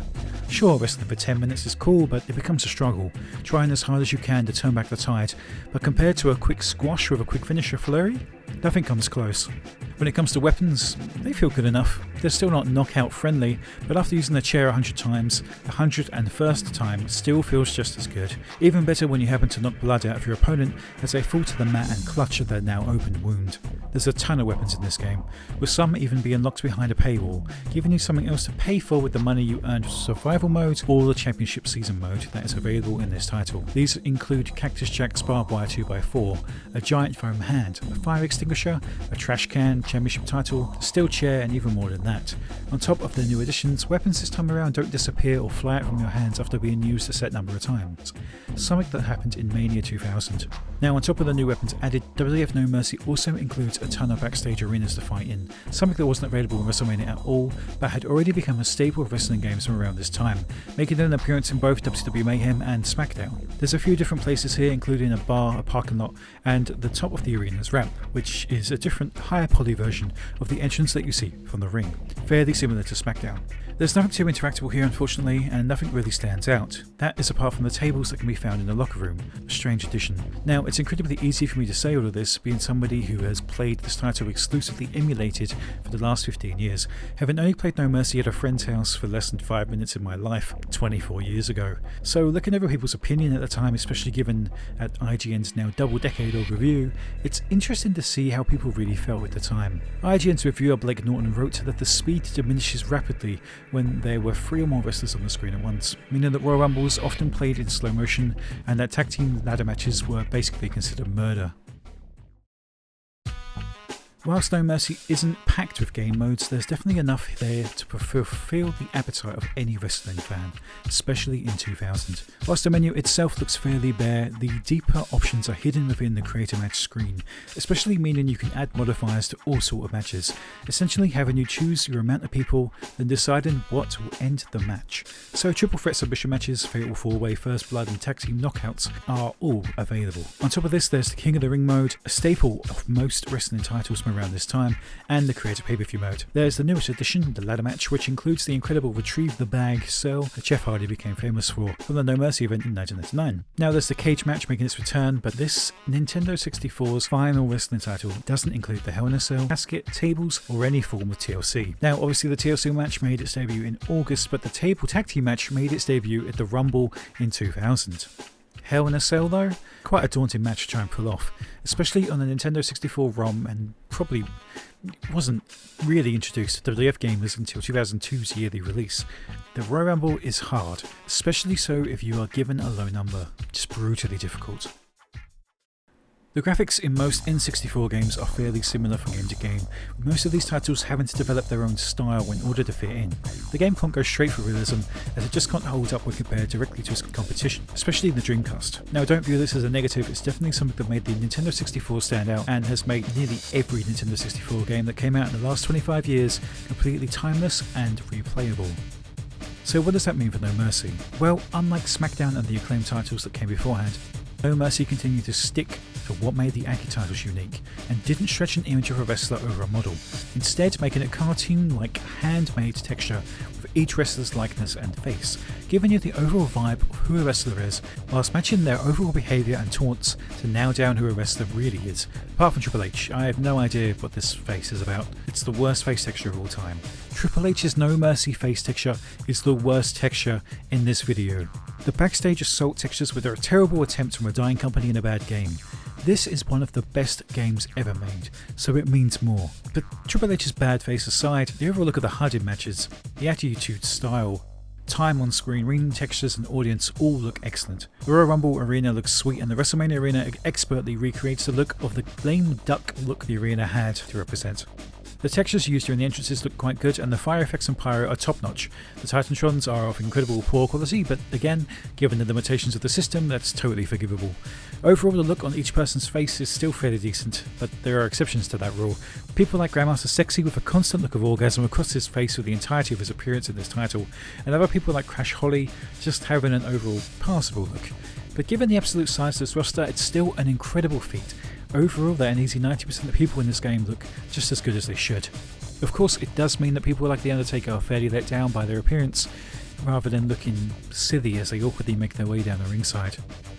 As for the music in this title, WWF No Mercy has some timeless jams that, even after all this time, still haven't become overly tired or used too much. Much like the soundtrack to WCW NWO Revenge, you can still today hear people constantly using music from these titles in all of their videos, and let's face it, it still holds up. Unfortunately, though not unexpected, it really would have been going out there. Outside of the intro video to the game itself, there is no lines of dialogue found at any point in time during this game. It's not something that we needed, not overly missing, and let's face it, take a shot every time you hear me say this, but due to the limitations of the console, it just wasn't something that was going to be included. So no commentary, fine. The theme music is passable at best, terrible at worst, but at least every single wrestler has their own kind of theme song, unlike WCW NWO Revenge, which had a terrible mix of weird, overly dubbed theme songs. The music of WWF No Mercy is unmatched and a lot of people definitely consider it their favourite menu song of all time. I'd be hard pressed to prove anybody wrong in having that opinion. It's a sweet track that changes and morphs as you move around the menu screen, something very innovative for the time.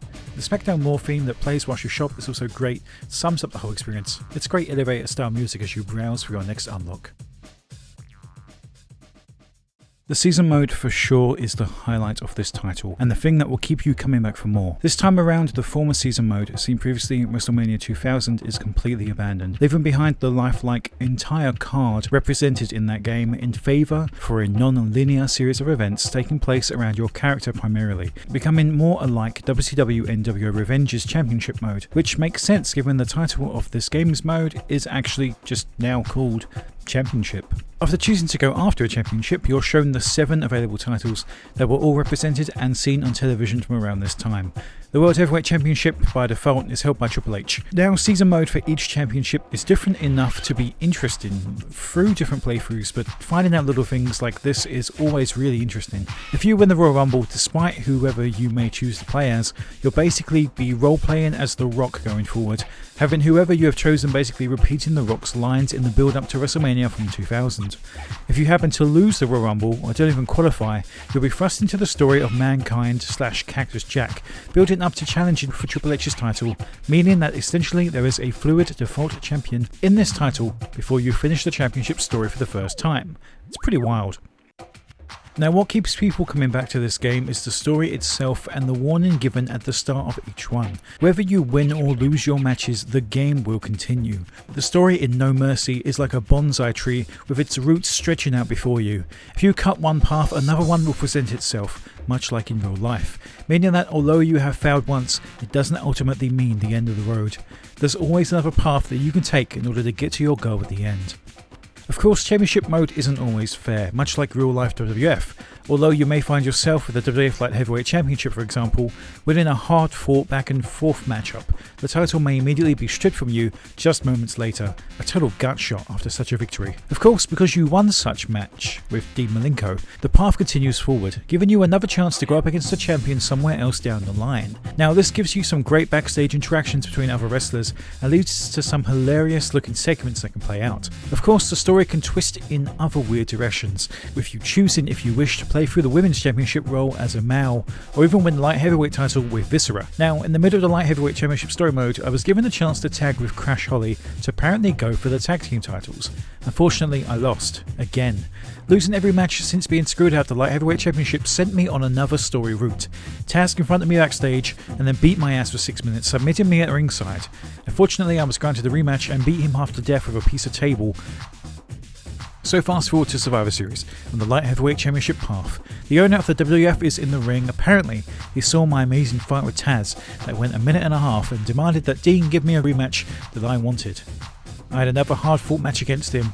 After attempt of me coming off the top rope and landing straight onto Dean's knees, I finally hit a Phoenix Splash and won the Light Heavyweight Championship. So what's next? Well, with Jeff now as the Light Heavyweight Champion, there's an option to continue the story by selecting Jeff again, having him enter a story where you're tasked with defending the championship in another unique story mode. Also, as the title now has a champion, it can be competed for at any time in exhibition. On top of that, I walk away with an abysmal $2,800 in cash ready to spend at the SmackDown Mall. The Hardcore Championship storyline having you essentially take the role of Crash Holly. This of course eventually leads to the APA, the most dreaded fight of the Hardcore story mode. Two dudes with one goal, to beat you half to death.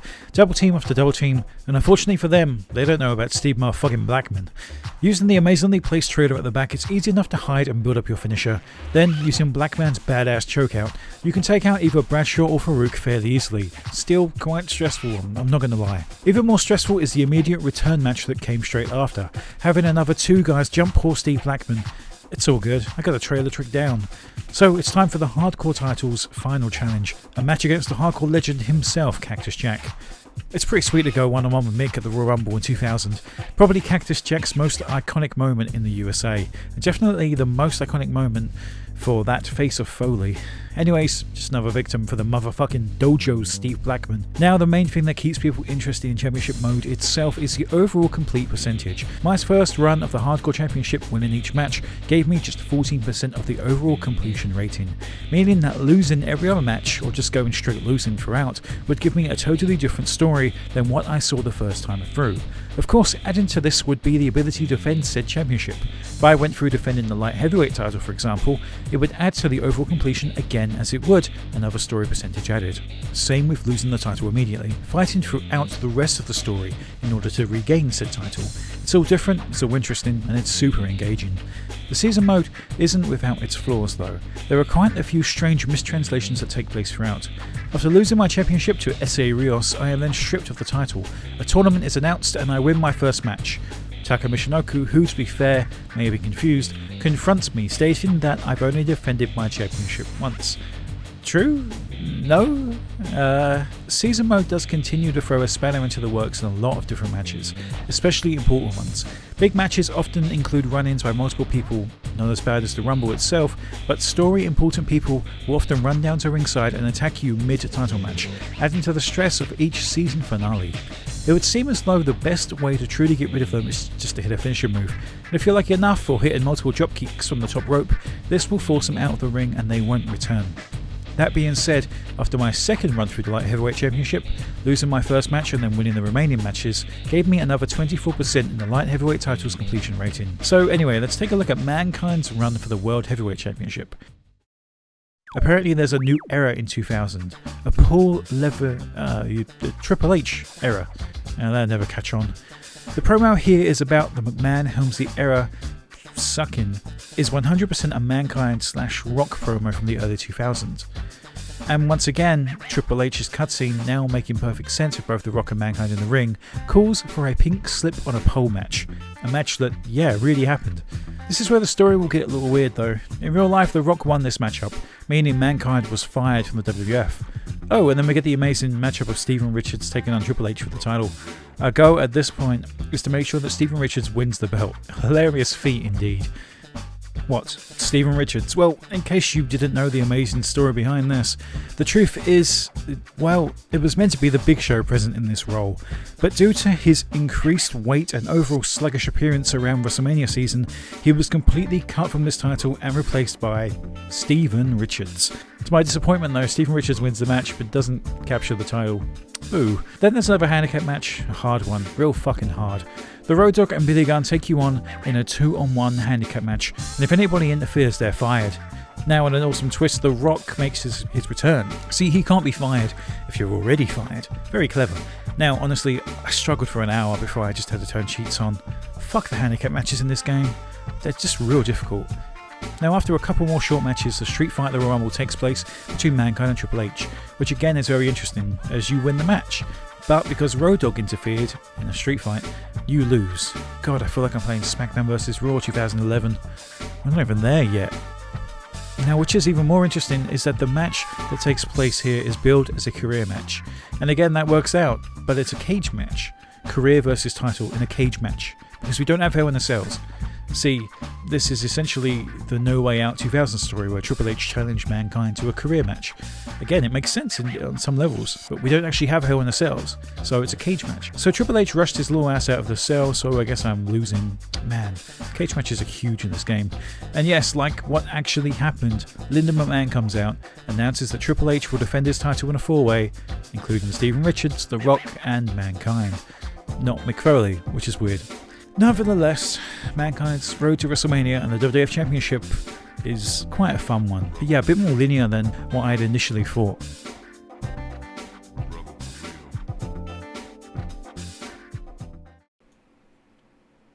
WWF No Mercy really does go down as one of the best wrestling video games to ever exist. It really does define what Aki had built over a really long amount of time from all the WCW titles and then the two WWF titles that obviously came up. Now, this isn't the last game on any of my lists that we'll see from Aki, which is great, but considering what Aki came up with here, it would have been amazing to see what they would have come up with going forward. I think they would have done amazing things with the GameCube, and maybe if they had been given the license on PlayStation, they could have done something even better. But all of that to say, like, WWF No Mercy is definitely worth your time and definitely worth dipping into today. You should check this title out if you have never actually played it before. It really does live up to all the hype around it.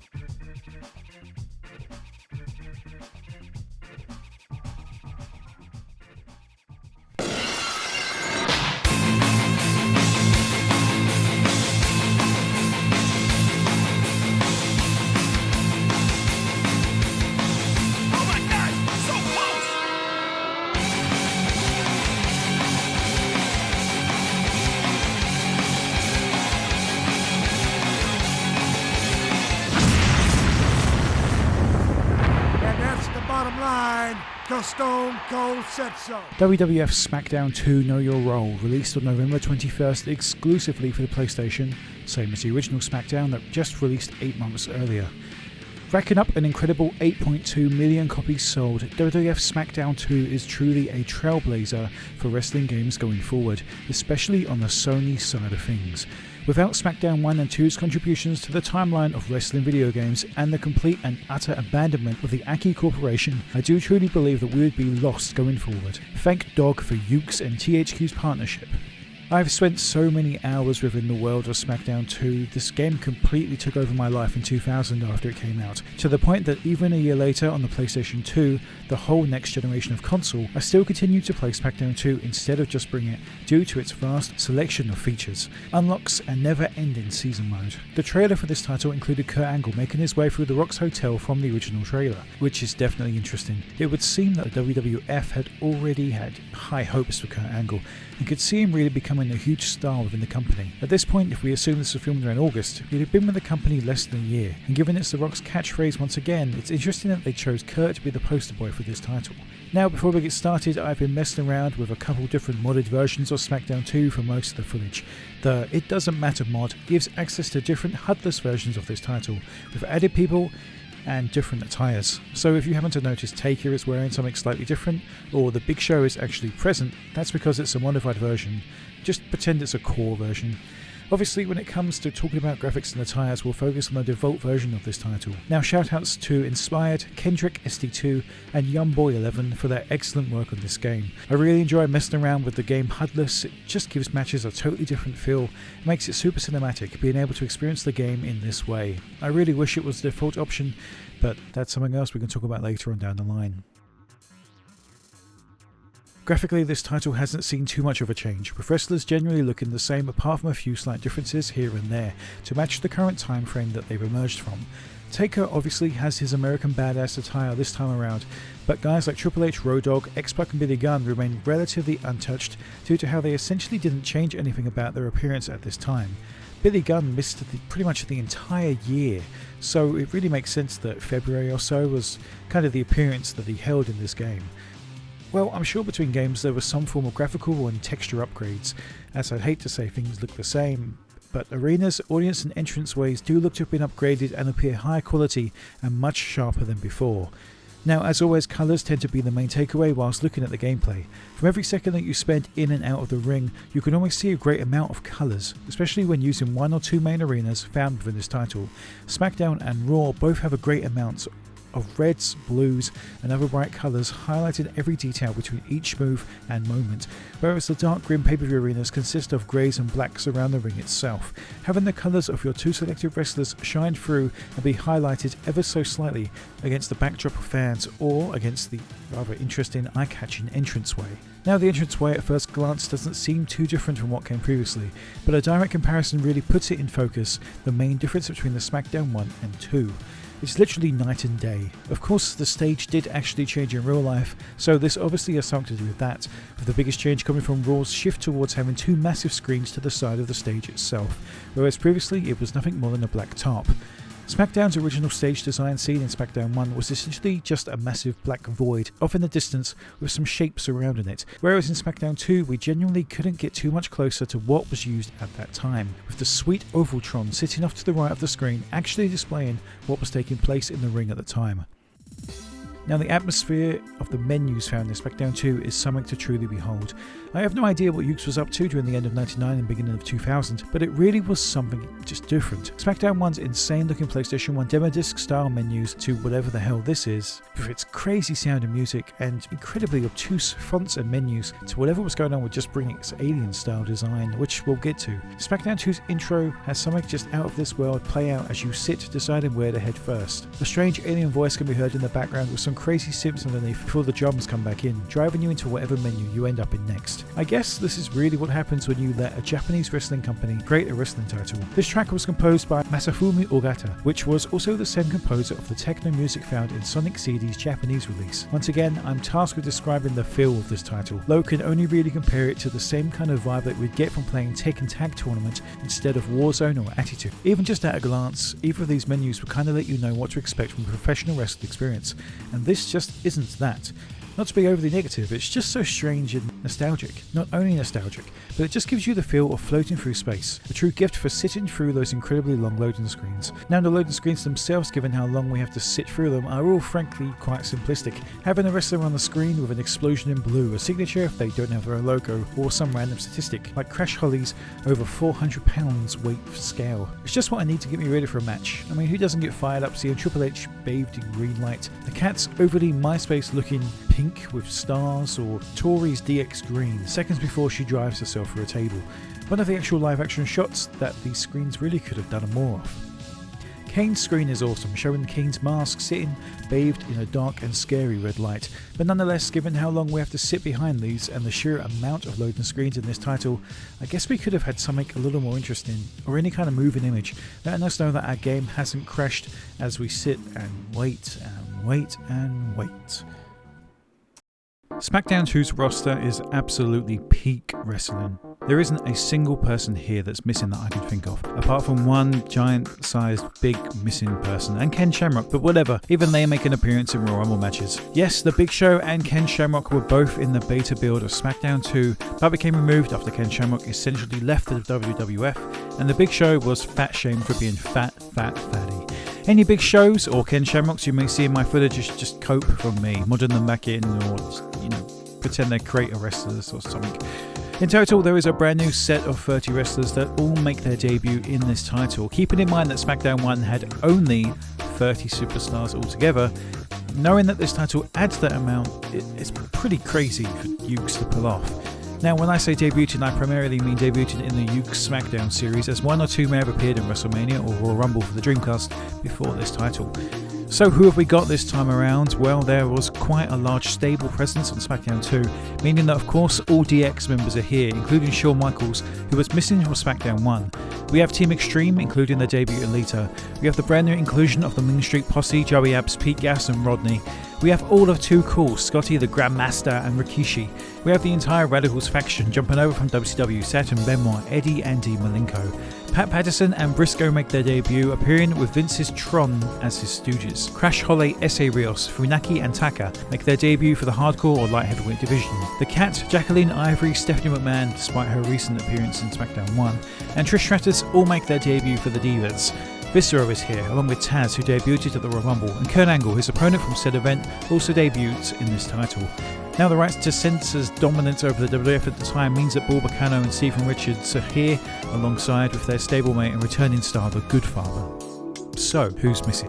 I'd be stretching to find somebody who wasn't on that list, honestly, but there's Midian, Mosh and Chaz, Tiger Ali Singh, Moolah and May, and if we stretch our take on the roster to September, we could probably say William Regal as well, but that'd be kind of pushing it a little bit. When choosing a wrestler who has a valet or isn't a stable, they may just come straight out with them in a match for exhibition, which is a cool thing that happens, though they're not present in the match itself unless you choose a manager versus manager single match. Now, entrances are fairly similar outside of that change, though there is definitely a huge improvement here. The bar at the bottom of the screen that previously had the wrestler's name this time around actually disappears, and selected superstars have more room to move around on screen, though there is still just a strange void of video and wrestler on stage at once. There are obvious attire and gimmick updates. The Undertaker stands out mainly this time around, as he has been represented by his American badass persona, comes to the ring on a bike. He steps off it and just walks forward.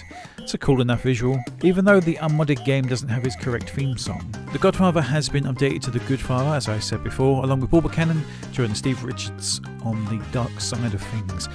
And Kane this time is brought to the ring by Paul Bearer and is seen in his one-sleeve red attire, an attire that would go down in history as one of his best, though it wasn't his current gear at the time of release, which is a weird decision, especially because Kane without the sleeves, you can actually choose it in the Create a Wrestler mode and make an updated Kane, so it's kind of strange that they put that gear in and then just didn't have it be his default. So yeah, it's a weird decision, but I assume to have him match his current manager, Paul Bearer, he has to be in the one-sleeve gear. The gameplay this time around feels a little faster, fresher and harder than before. Wrestlers counter spam moves, use different holds and fight, taunt and run around the ring after you. The aggression is real. Camera cuts make a return which adds to the overall realism of an event, zooming into the ring as somebody is scoopslammed and always having the best camera angles saved for finisher moves and their execution. Though that's not really a change, as this was essentially there in the first game. This time it's just a bit more snappier. There has been a total and complete brushing up of animations in their execution and their fluidity, seemingly being the focus this time around, giving guys like Jeff Hardy beautiful swanton bombs to the outside and Asai moonsaults over the top rope onto their opponents. Taunts have been expanded upon, with a directional taunt and standard taunt being able to be performed. This again have a great benefit to wrestlers' finishing bars, but really helps to just get over the kind of person that you're playing as. And on top of that, generates a finisher quicker the more times that button has been pressed. Having two different taunts present is just a great addition. Now, although the moves, strikes and overall button presses remain the same, X for strike, circle for grapple, triangle for running, there has been little touches here and there that simply add to the feeling of each match, keeping them feeling different from what you played previously. Now, two commentary tables have also been added to the outside of the ring, starting off Ukes and the SmackDown series of games Fascination, with involving tables in the bell-to-bell action. Now, interacting with them doesn't constitute its location much like in real life, but your actions are fairly limited. You can climb, jump off and throw your opponent onto them, but only a few canned animations are actually able to be performed once you're on top of said table. Now, outside of this, there is essentially filler, but they look great nonetheless. Finishers look real as ever, having Triple H's pedigree stand out as a brutal, no-hands execution, driving an opponent's face straight down into the mat. The Rock's People's elbow looks excellent as the camera swishes around the People's Champion, shows him throwing his elbow pad into the audience in front of him, and the Stone Cold Stunner having the opponent sent into the far distance, bouncing and rebounding as they go. The finisher meter, much like before, has 3 settings: fast, fastest and normal, meaning your match can go from a more gritty, realistic take of back and forth action, seeing who will end up with the finisher first, or more of a total fight with each wrestler being able to get hold of a finisher move within the first few minutes. Finisher moves, though, when generated quickly, don't have that much of an impact on the wrestler than you'd think. Kane hits 2 straight chokeslams on his brother, but the dead man is quick to his feet almost immediately after, though just a single last ride could have Kane laid out on the mat. This game is very clearly rooted in the arcade genre of battling back and forth, but sometimes really just doesn't feel very fair. It does make sense that guys like The Undertaker and Kane would have a bit more tenaciousness to them, a bit more durability, but yeah, it can get a bit tedious when your move just doesn't put them down for the 3 count. Now, suplexes and throws this time around also have a greater chance to launch an opponent out of the ring, which is incredible. It's always just looks excellent when you see somebody get thrown overhead and over the top rope. Something like that is just really missing from the recent titles. Now, ended animations this time around have been reworked with a lot more attention being given to certain individuals that need it, meaning The Rock's 4-corner salute to the audience is present, along with Triple H's double pump to the crowd at ringside, which honestly is kind of a strange animation that Triple H has. By this point, if Triple H were to win a match, he'd definitely mount one of the turnbuckles and go for, like, you know, the full lat spread kind of taunt, but yeah, it's not in this game at all. Double team moves are included during standard tag team matches after Irish whipping an opponent into a corner and using the grapple move whilst your partner is standing still. This explodes into an animation where you can hit a fantastic list of preset moves, exclusive to tag team matchups. Top rope finisher moves remain relatively unchanged, with the Swanton Bomb still not landing completely flat out on an opponent, which is rather disappointing, instead grazing nearby. Now, the main goal of most match types is just to get your opponent to lay flat on their back, spread eagle. That's when they're out cold and the best time to go for a pinfall. In terms of actual wrestling inside of matches, SmackDown 2 is still one of the most fun experiences you can have, almost completely different to what's on offer on all of the other games I've listed so far. In no other entry into any of these years do you just have the sheer power to throw people around the ring with such force as you can whilst playing as somebody like Taz, the human suplex machine. Not only can you suplex people around the ring, but outside the ring, through the side of the Hell in a Cell, off the top of the Hell in a Cell, from the outside of the ring to the inside of the ring.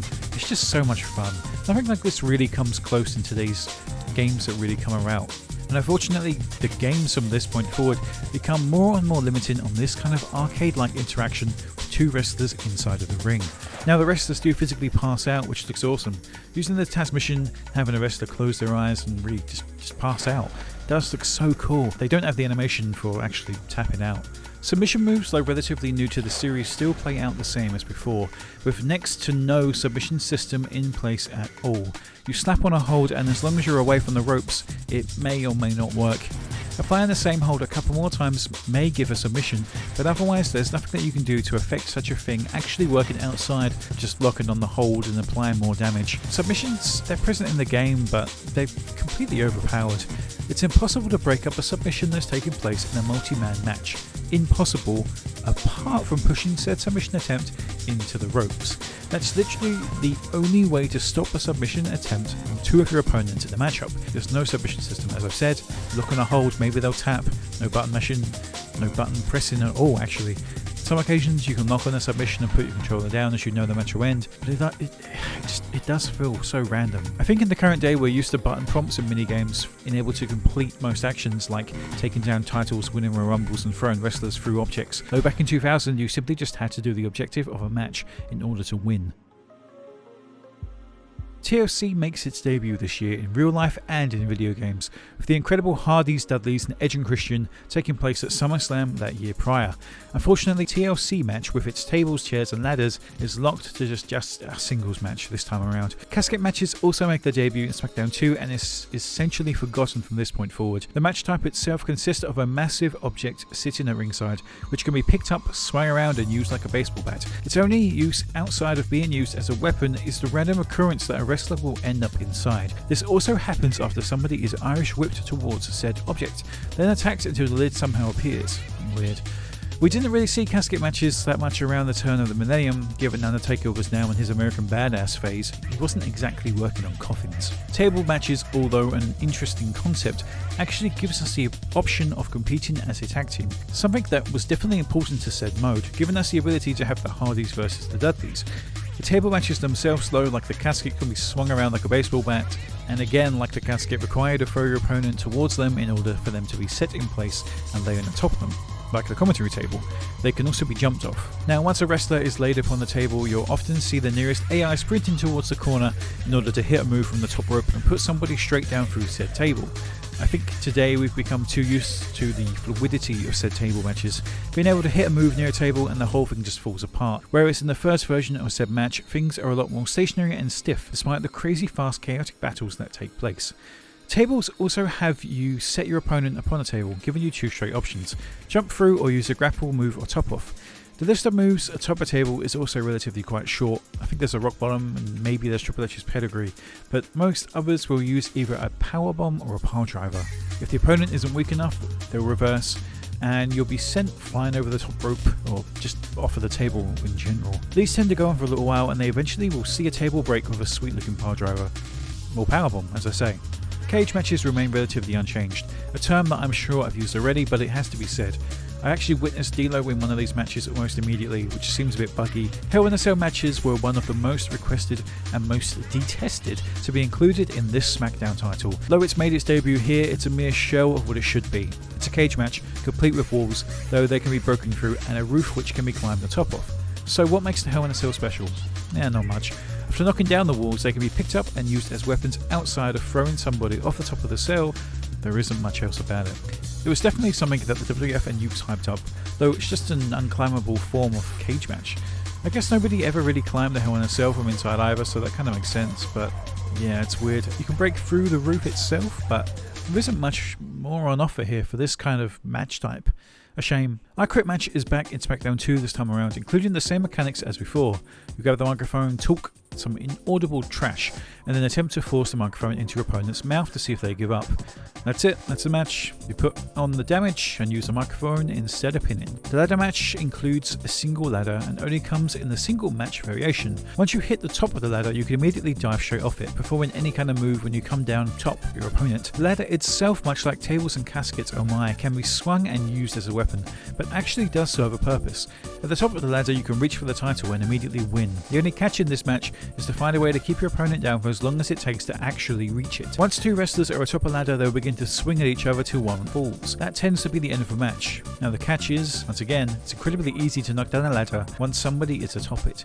What that essentially means is that if somebody is there, a second away from winning, you can knock the ladder straight over with a single punch. It's impossible to use moves onto the ladder itself, which is a shame, though it is possible to Irish whip somebody straight into it. Now the main thing about this mode is that the title hanging above is moving from side to side, hanging from the ceiling, meaning that there is some kind of chance to whether or not you'll actually win the match immediately. It's fun enough, worth a single match, then you'll pretty much get the gist of it and what's on offer. The special referee match is back, and this time around includes the option for two referees at once, meaning they'll be busy fighting each other instead of focusing on you and your count you were going after. This can lead to some hilarious things happening. As soon as a count starts to get counted, the opponent's referee will rush over and strike the other referee. The referee will then look to get immediate revenge and the fight will continue. This leads to one referee simply fast counting so the match ends quicker. The main highlight is also that every wrestler in the game has an alt attire where they are wearing the referee t-shirt. But that's it for special matches in SmackDown 2. An incredible bunch of inclusions this time around, though that doesn't mean we're done. The Anywhere full match and the hardcore matches have now been improved and include special referees and fatal 4-way types, and 3-ways, meaning that you can now wrestle multiple people at once, wherever they want at once. Cool, an obvious game move that was a singles match only variant now can be included with 4 people. A great improvement than what was present in SmackDown 1. Backstage environments have been improved upon and now include a lot more open space, probably due to the amount of people that can now be seen on screen at once. Unfortunately, it's still very easy to go from one space to another. Simply just moving towards or running, being thrown at an entranceway will send the entire 4 of you through to the next environment itself. Finishers and damage is retained, though it's hard to see. The downfall to the 4-way is that there is no camera cuts that take place, mainly so that people actually playing the game continue to just see what's taking place on screen. These matches are pure chaos and can pretty much only end with a submission or 2 pinfalls taking place at the same time. The hardcore time limit match has been added to this title as well, having your actual hardcore champion defend their championship outside of season mode in a first for the series. It's something awesome being able to set up rankings for each title, meaning that essentially only people in the hardcore division can actually compete for the hardcore title. There's King of the Ring mode showing us the awesome looking King of the Ring brackets from 1990-2000, allowing you to select who takes part and contains the ability to have a standard King of the Ring or a Russo style one, overbooked and containing all different match types per matchup that takes place. Unfortunately, the King of the Ring doesn't have any kind of amazing ending cutscene, so it's really just for the fun of playing. Royal Rumble is identical to what came before, unfortunately. There's a loading time between each wrestler making their way out to the ring. It's unfortunate when this happens because everything pauses, wrestlers freeze in place and music stops playing, and it's overall a rather infuriating experience. An absolute bore to play in 2000, though easy enough to win, which makes it better than No Mercy's experience. It really is surreal how well people think of this mode. Honestly, I think it's kind of a Marmite thing though. You either absolutely love it and only have nostalgia for it, or you see it for what it really was, a slog. Match after match are feuds you have no interest in, wrestlers you're not playing loading screen after loading screen, to have somewhat completely random cutscenes of wrestlers sitting backstage relaxing, flexing, walking, arriving, complaining, or asking for a favour on pay-per-view, stretched between watching battling bars over and over again. I for one do not have nostalgia for season mode, and trust me, I played a lot of this mode in 2000 and 2001. Feuds will build up, like The Undertaker and Kane. Then Taker will jump the Godfather backstage and The Rock will take on Kane on pay-per-view. It all feels completely random, disjointed, and honestly rather puzzling. Is the first year of season mode fun? Sure, totally. There's some fun and interesting cutscenes, including Austin's return before Backlash 2000 and Shawn Michaels as the referee at Judgment Day. Another random events taken from 2000, but other than that, what are the positives? Well, you can set up your own rankings for each title, something that was definitely appealing at the time. Being able to decide who stayed in the tag team title rankings, who'd advance to hardcore, light heavyweight, European Championship rankings, and who'd be able to break into the WWF title ranking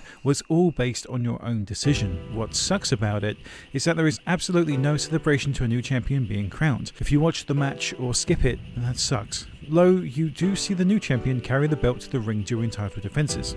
That's cool. Very cool, compared to what came previously. They're all canned animations, everyone stands the same, looks the same, but hey, the belts look slightly different, and that was definitely enough for me in 2000. I admit, totally, I got into this mode as a kid. I spent a lot of time messing around with it, and wrestling up and down the rankings. I watched Dean Malenko and Scotty 2 Hotty going back and forth for the light heavyweight title over and over again. I do enjoy the open-ended nature, but there was definitely a better way to do it than battling bars. All of that being said though, compared to what came after this title for a full and complete WWF experience, this is probably some of the best that you'll find when it comes to experiencing a full card of an actual WWF event. This new experience, Raw, SmackDown and the pay-per-view that follows, giving a complete look at a month as a whole. It's just a shame that it's just so shallow. Nothing else really comes back to this kind of storytelling. Just Bring It has nothing like this. The SmackDown vs Raw series don't explore a full month in the life of a wrestler for quite a while, and even then it's never anything as engaging as this. The modern day 2K series of games have a universe mode option that does attempt to have you take complete control of a wrestler, much like we see here, so if you're a big fan of that, this may be the one for you to check out for a complete 2000 experience of the WWF. Here Comes the Pain is pretty close to this kind of season mode as well, where you can track what's going on with different titles, interfere, watch or even play the matches yourself, and that's pretty cool, but it's nothing like this. So let's live a week within the WWF SmackDown 2 season mode. You show up to the building, you hear you have a special match, you ask for a favour and it's granted. Dean Malenko has a light heavyweight title match. Your opponent gets jumped backstage. They're either saved or destroyed. Maybe your opponent will have an interview instead of being attacked. Michael Cole will look confused.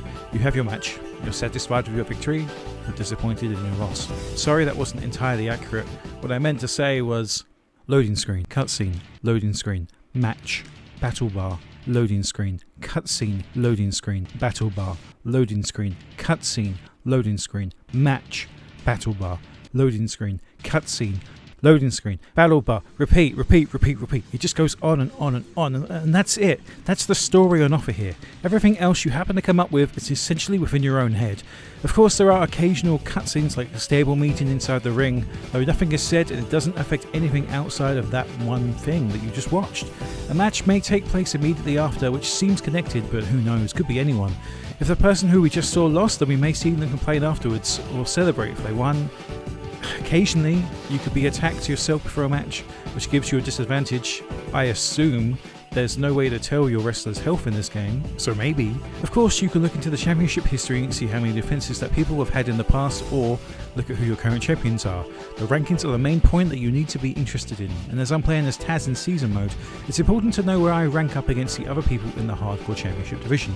I'm currently second, and Pat Patterson, who I've recently defeated, is now third.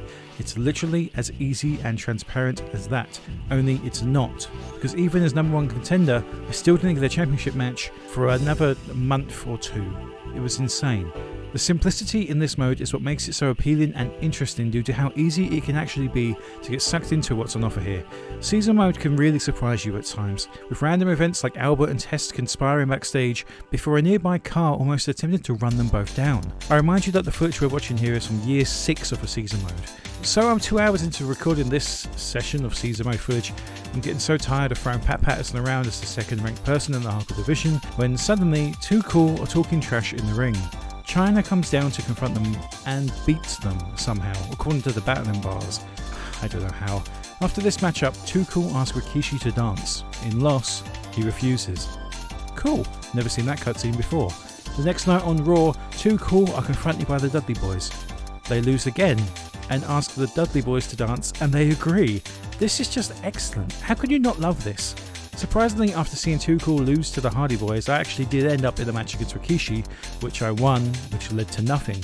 But the fact that there's so much included in this season mode with these tiny little moments like this, it really blows my mind and just, I don't know, it doesn't really save season mode, because it really just comes down to kind of putting your mind and putting your hardware that you're using to play this game. You know, if you're playing this on an original PlayStation, man, the fucking loading must be so long. On top of all of that, I even won the King of the Ring mode, and then nothing happened. Yeah, it's really strange. Yeah, I'm conflicted. WWF SmackDown 2 was such a great game when it came out that not only did it withstand the test of time to today's overall ranking of wrestling games, but even at the time it came out, I felt it was a complete and utter goldmine for entertainment. I remember going back and playing it over and over again, even after I had WWF Just Bring It for the PlayStation 2, reinserting my PS1 memory card and playing through it thanks to the PlayStation 2's backwards compatibility. The thing that just got me right where I wanted to have got was the ability to set up rankings and have different stars compete for different titles, something completely absent from the follow-up, which I'll be talking about in the next video. The 4-man Hardcore Battle Royal mode allowed you to compete for titles at any point outside of the season mode, as long as everybody competing for said title was within the rankings that you had to set up. So I'd remove a bunch of guys, insert somebody like Jericho, then reinsert everybody else, just so Jericho would be at the top of the ranking match next go around. I guess having to do this level of manipulation just to achieve a title match might be seen as an overall negative, but being 10 and just doing this in my bedroom with the big light on was just so interesting and fun for me to do. It's something again that we gained access to in 2005 with SmackDown vs. Raw 2006's release, allowing us to do matches with titles outside of the season mode proper. And I'm losing my voice, so I'm sorry. Nothing really before this time period, outside of the N64 releases, allowed for such freedom and fun to be had. And that to me is what really makes SmackDown 2 memorable. Just tons of tiny little things, making up for an overall, complete, classic and great wrestling title that has truly gone on to earn its right as one of the best games of all time for the original PlayStation. Now, as we look forward to the rest of this millennium, essentially, we have the GameCube, the PlayStation 2 and the newcomer Xbox all on the horizon. With bigger hardware meant bigger games, and they soon got a bigger stable to use as a series of corporate mergers made it easy for Vince McMahon to move in, buy WCW and then ECW in just a few short months. The WWF basically doubled its size and became the biggest pro wrestling organisation in America, and then maybe the single largest promotion in the world. For better or worse, the competition was over. The big question now was where the licenses would go and what kind of games would follow. I'll see you all in Season 2 of the history of professional wrestling video games.